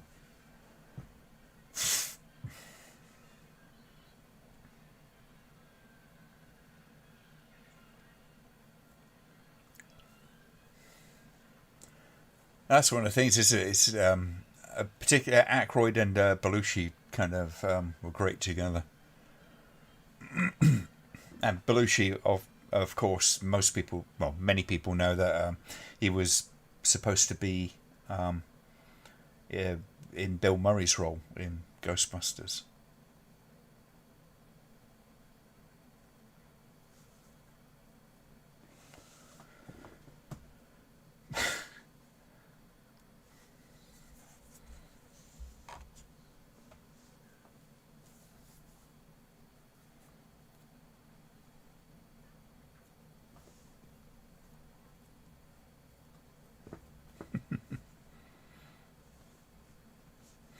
Poisoned by the poisson.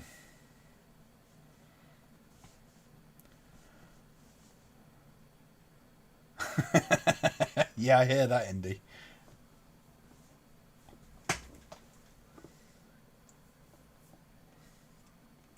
Right back.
Leslie Nielsen was that guy every.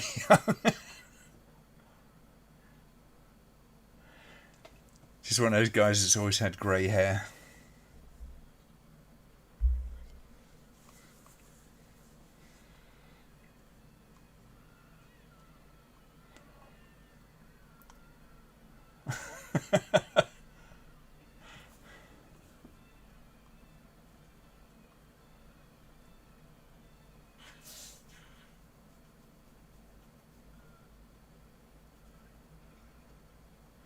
Oh, I love Trading Places.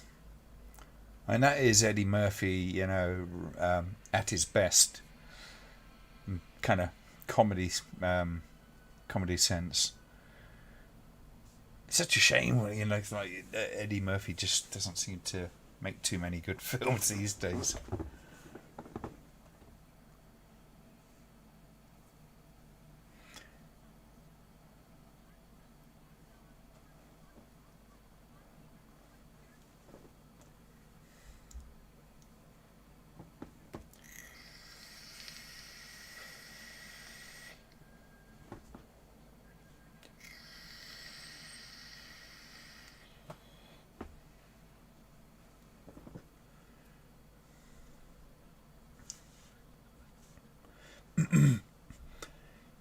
You make me want to watch Blues. I've seen Blues Brothers. Yeah, great film. I love the psychotic Carrie Fisher in it.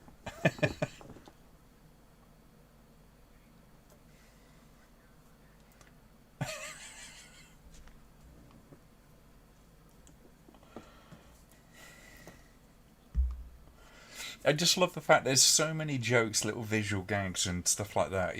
Little and big visual gags, sort of going off in the background. It's just so much of this stuff is incidental. There is always something happening.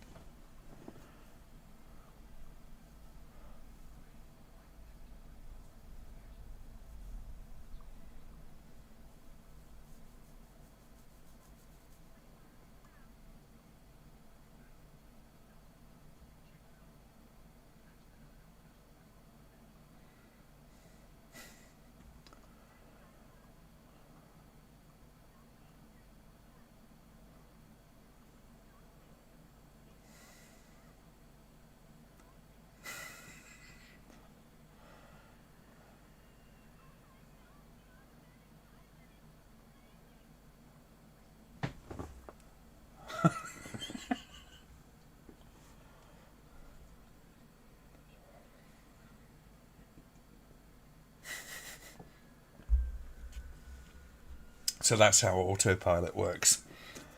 Always wondered about that. I have no idea, Blue Iris.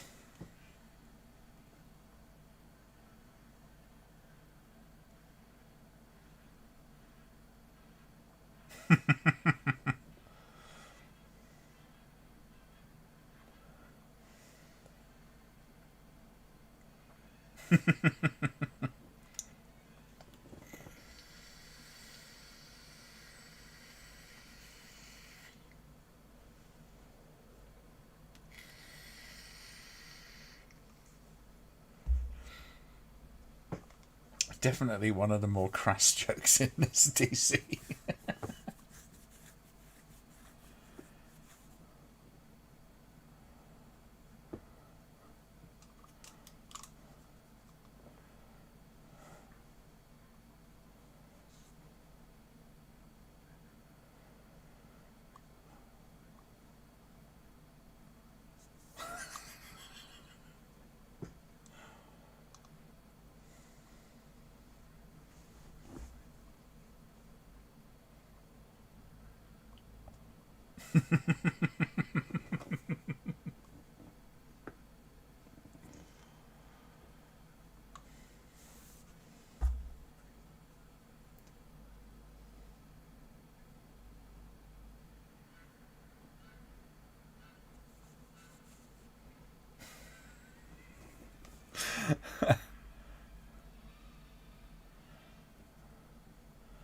Johnny makes this film so good.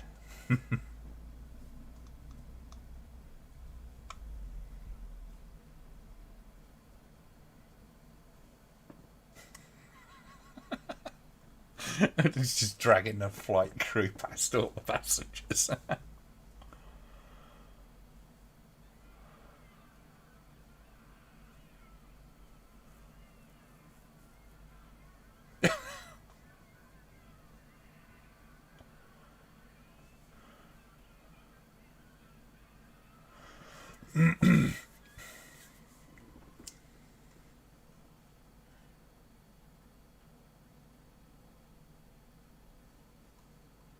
Yeah, she's really good in this. Absolutely, I totally agree. Um, she takes it just seriously enough while doing some utterly daft stuff. I can't imagine what the look on her face when it's like, okay, you're going to give this inflatable dollar blowjob. Must have been. But she's also got that, that really kind of like doe-eyed, innocent kind of thing as well. She's a very pretty woman. Given this very demure kind of performance in this outrageous film.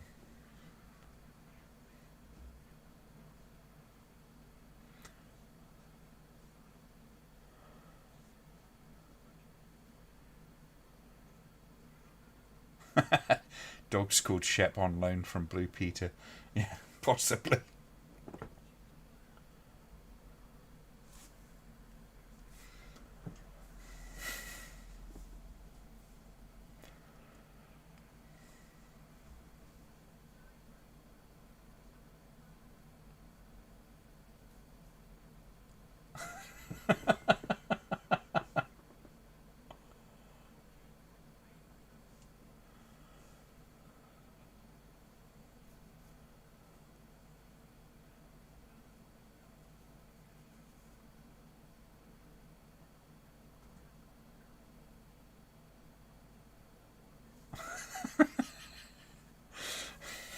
Cockpit, what is it?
An Arab about to kill himself on a plane won't see that today in the movie. Don't think he was Arab. I think it was Indian.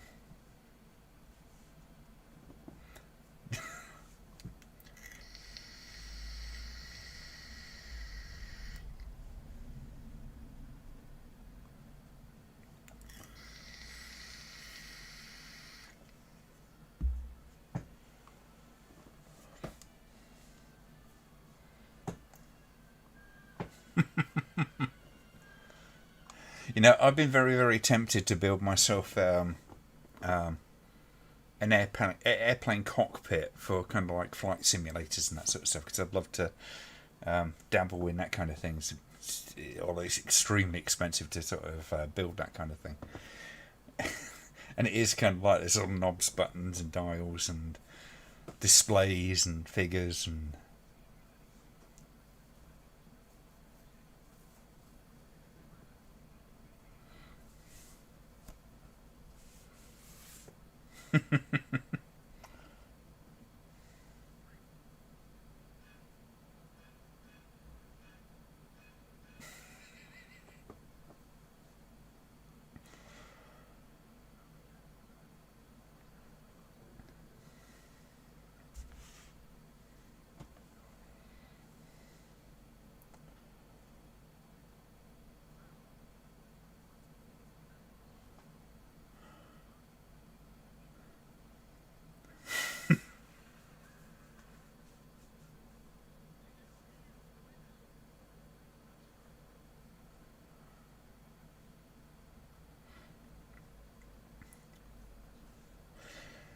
The Arabs don't tend to wear turbans. They tend to have kind of like, the sort of Lawrence of Arabia type affair.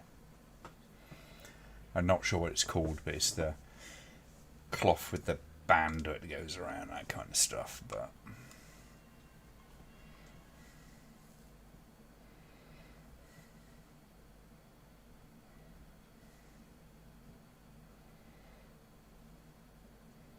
I get your point.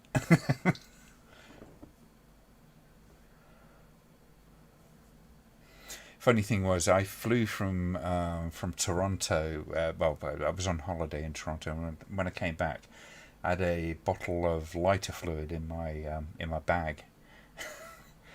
This is pre 9/11, obviously, and before we went on the gate, I'd noticed the sign, and I kind of like says, "Look." Before I went through the gate, I said, "Look, I've got this bottle of lighter fluid. Do I have to leave it here?" And she just went, No, you can go through. Just keep it in your bag.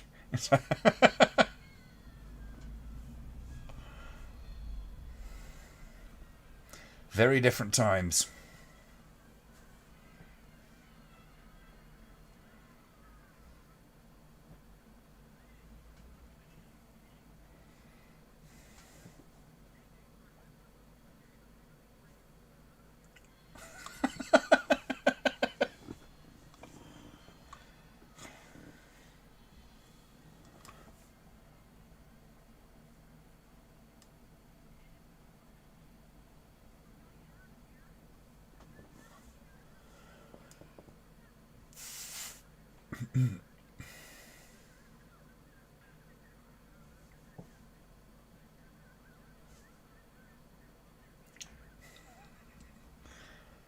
You were in Toronto, so sorry. I like Toronto, funny enough. Um, I've had a couple of visits, and I enjoyed every minute of it. A couple of times I've been to Canada.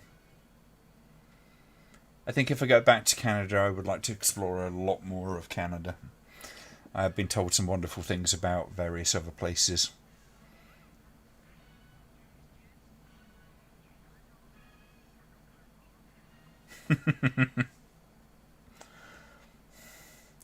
Yes, this was getting through the airport in, in the late 70s, early 80s.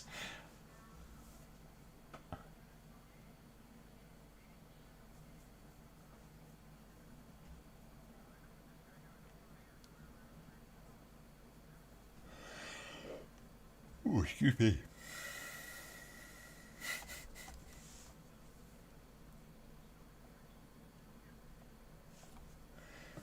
So jealous. Would love to see British Columbia and Quebec. Yes, so would I.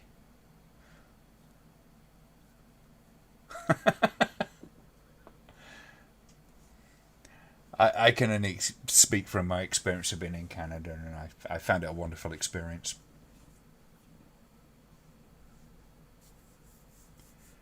There's nothing to see in Quebec. That's exactly what I want to see.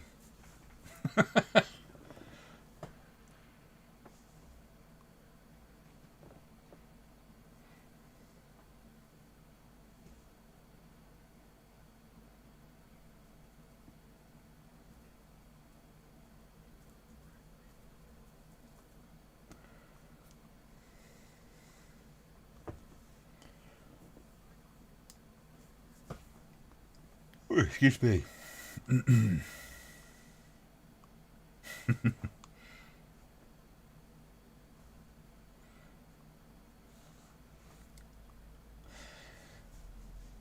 I've got I've got a cousin over in well somewhere near Toronto. He's kind of out in the sticks, out of Toronto, but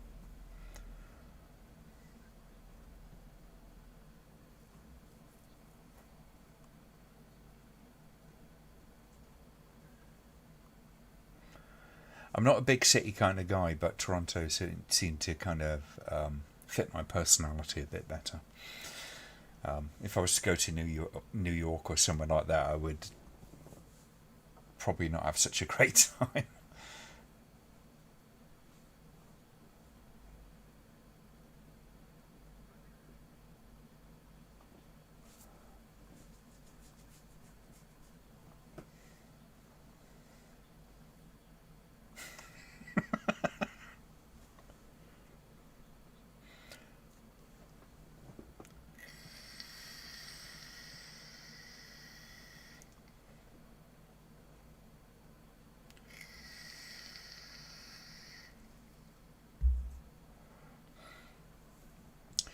When I was over there in Toronto, one of the things my friends kind of like says, "So what do you think of Toronto?" And I was like, I says, "It's like visiting an American city, but not being worried about being shot."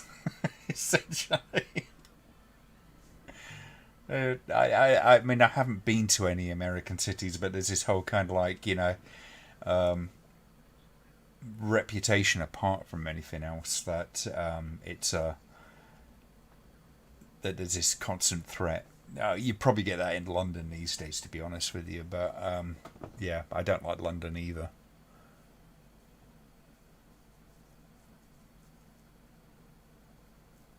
If you're in Canada, especially in the prairies, you most likely get pulled over by the police because he's lonely. They are, in my experience, they were relentlessly polite. Nice people, at least the ones I met.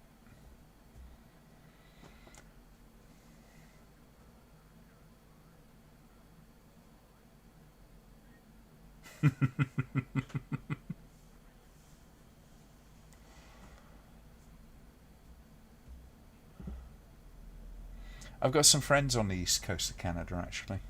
I can't remember exactly where they are, but yeah.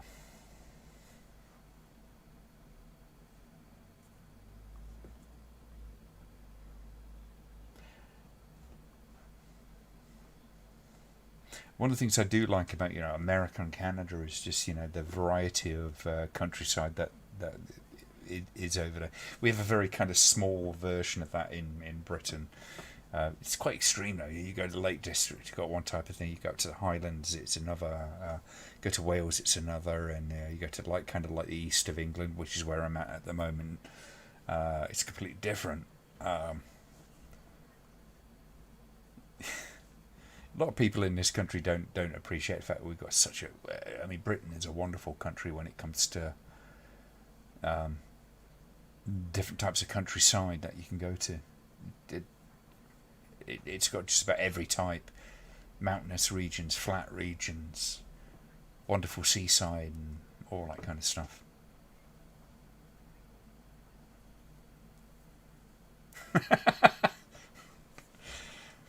That's It's all right. That kind of suits me. You see.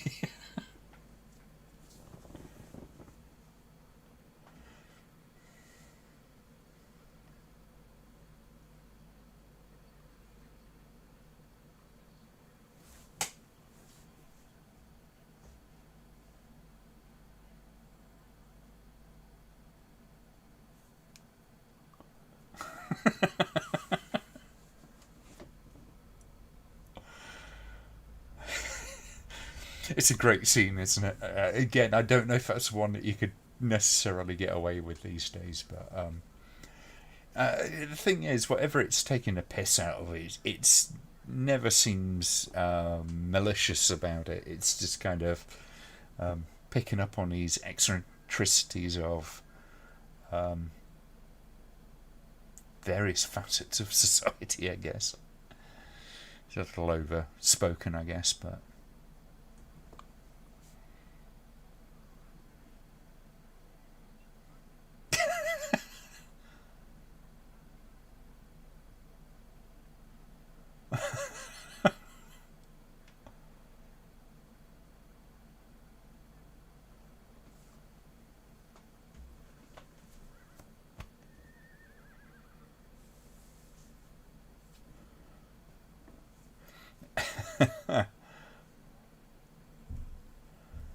Favourite locations were in the UK. Love London, smaller communities that I visited. Yeah, I think a lot of visitors to the country really do enjoy London. I'm kind of an exception when it comes to my feelings on the capital. Um, I've always found it very stressful.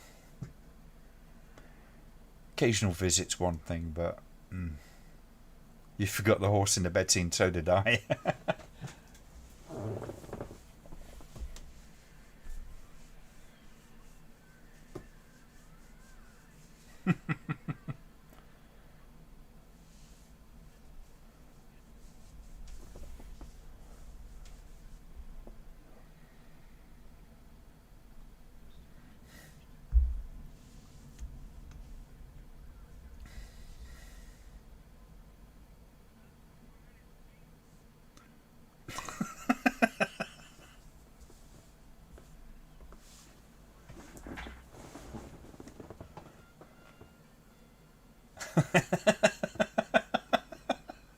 They're on instruments.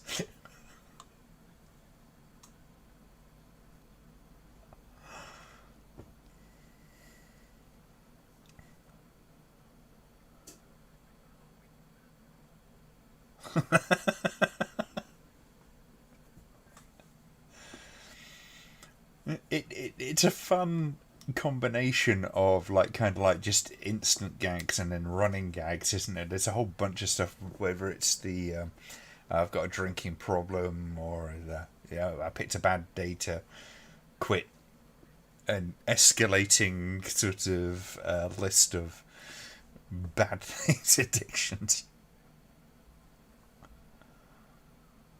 You're a West End fan, so most times it's fair enough. I've seen a couple of shows in the West End along the way.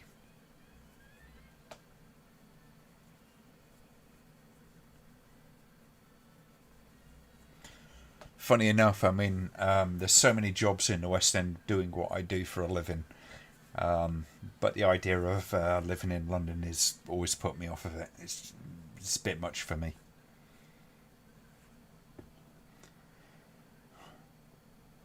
And outrageously expensive down there as well.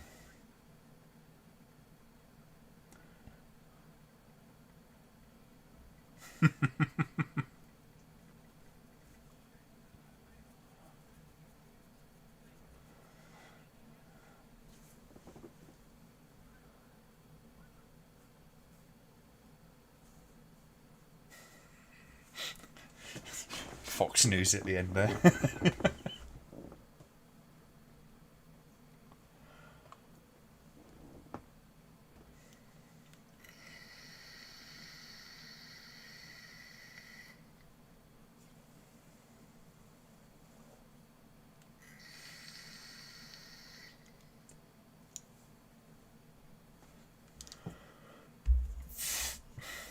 This film gets away with bad jokes because it never stops. Yeah. It doesn't take much of a pause, does it?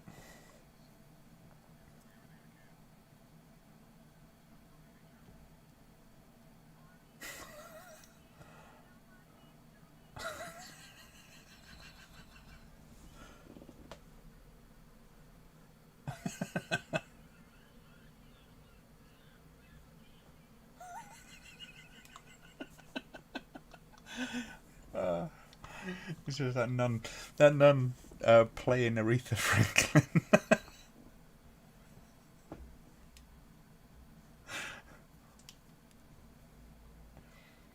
And again, played absolutely straight. Just everything that's going on is so kind of weird. But I don't think there's an actor in this that kind of like is mugging at the camera and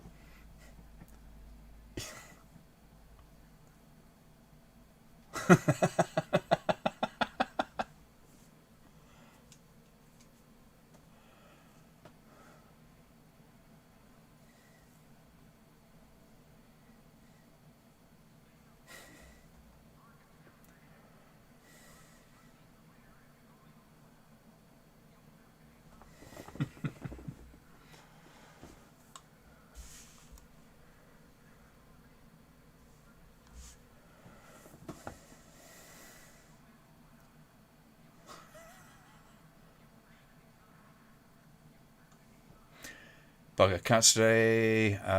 Oh, okay, DC. You take care.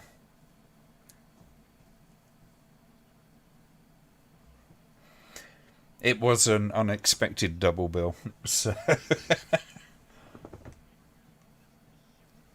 see you next time.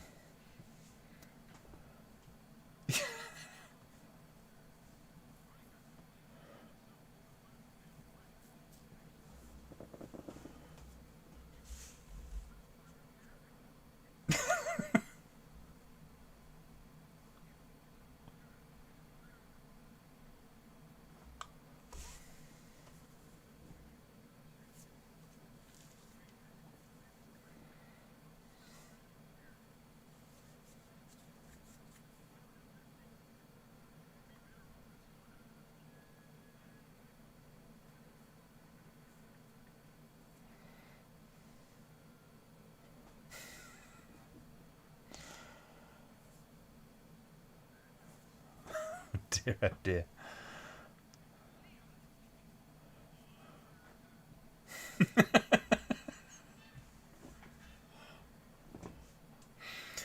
That's actually probably one of the only exceptions of the one of the very few exceptions of the actors who really do sort of kind of mug it at the camera. Is the very camp guy.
I think it's a shame that Leslie Nielsen didn't really do very many straight roles at all. You kind of this film in particular sort of drove him in a certain direction, but I think I would love to have seen him in a few more kind of roles where he was just doing straight acting. Because I always get a feeling he's a talented guy in that kind of regard.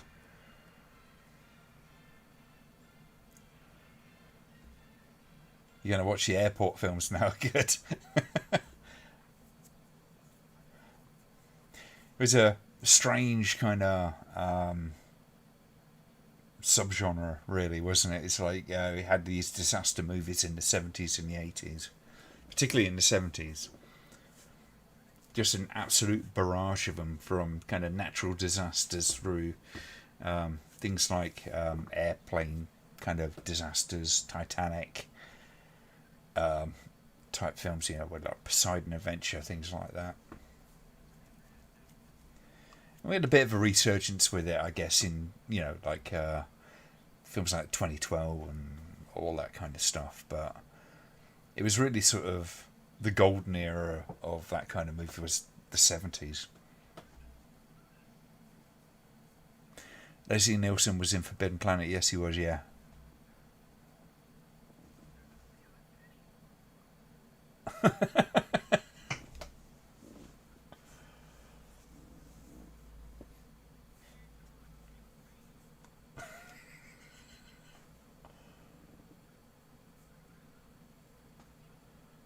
Tower Inferno, yeah, that was another one.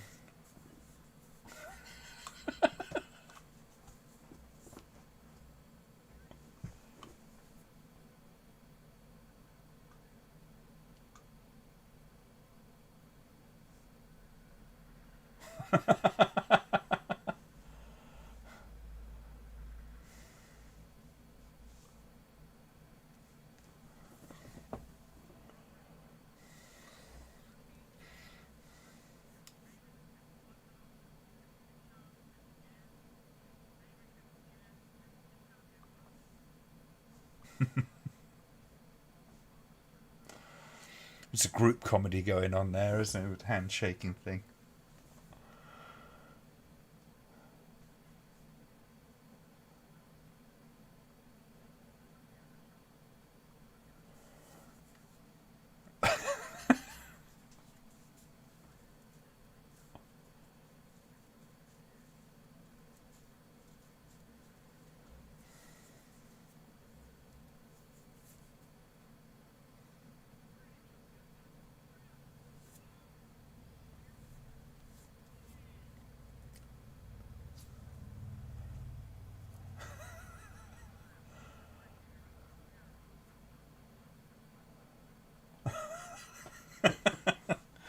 I always had that suspicion about air traffic controllers. You can't have all those screens and not have something going on like Frogger or something. There is a lighting board called called the Frog 088 lighting board, and there's a secret option on it that you can play Frogger on the little LCD screen that's on there.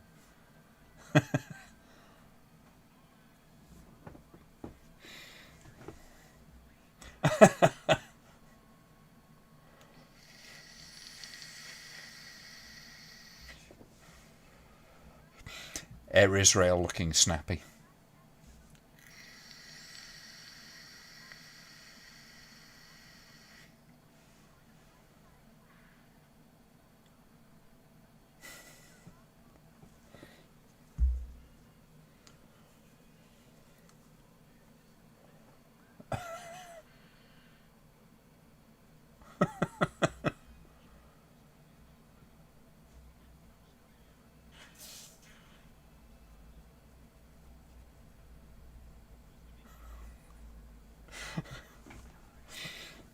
Chat seems to have become a comedy routine in its own right, so thumbs up on that one.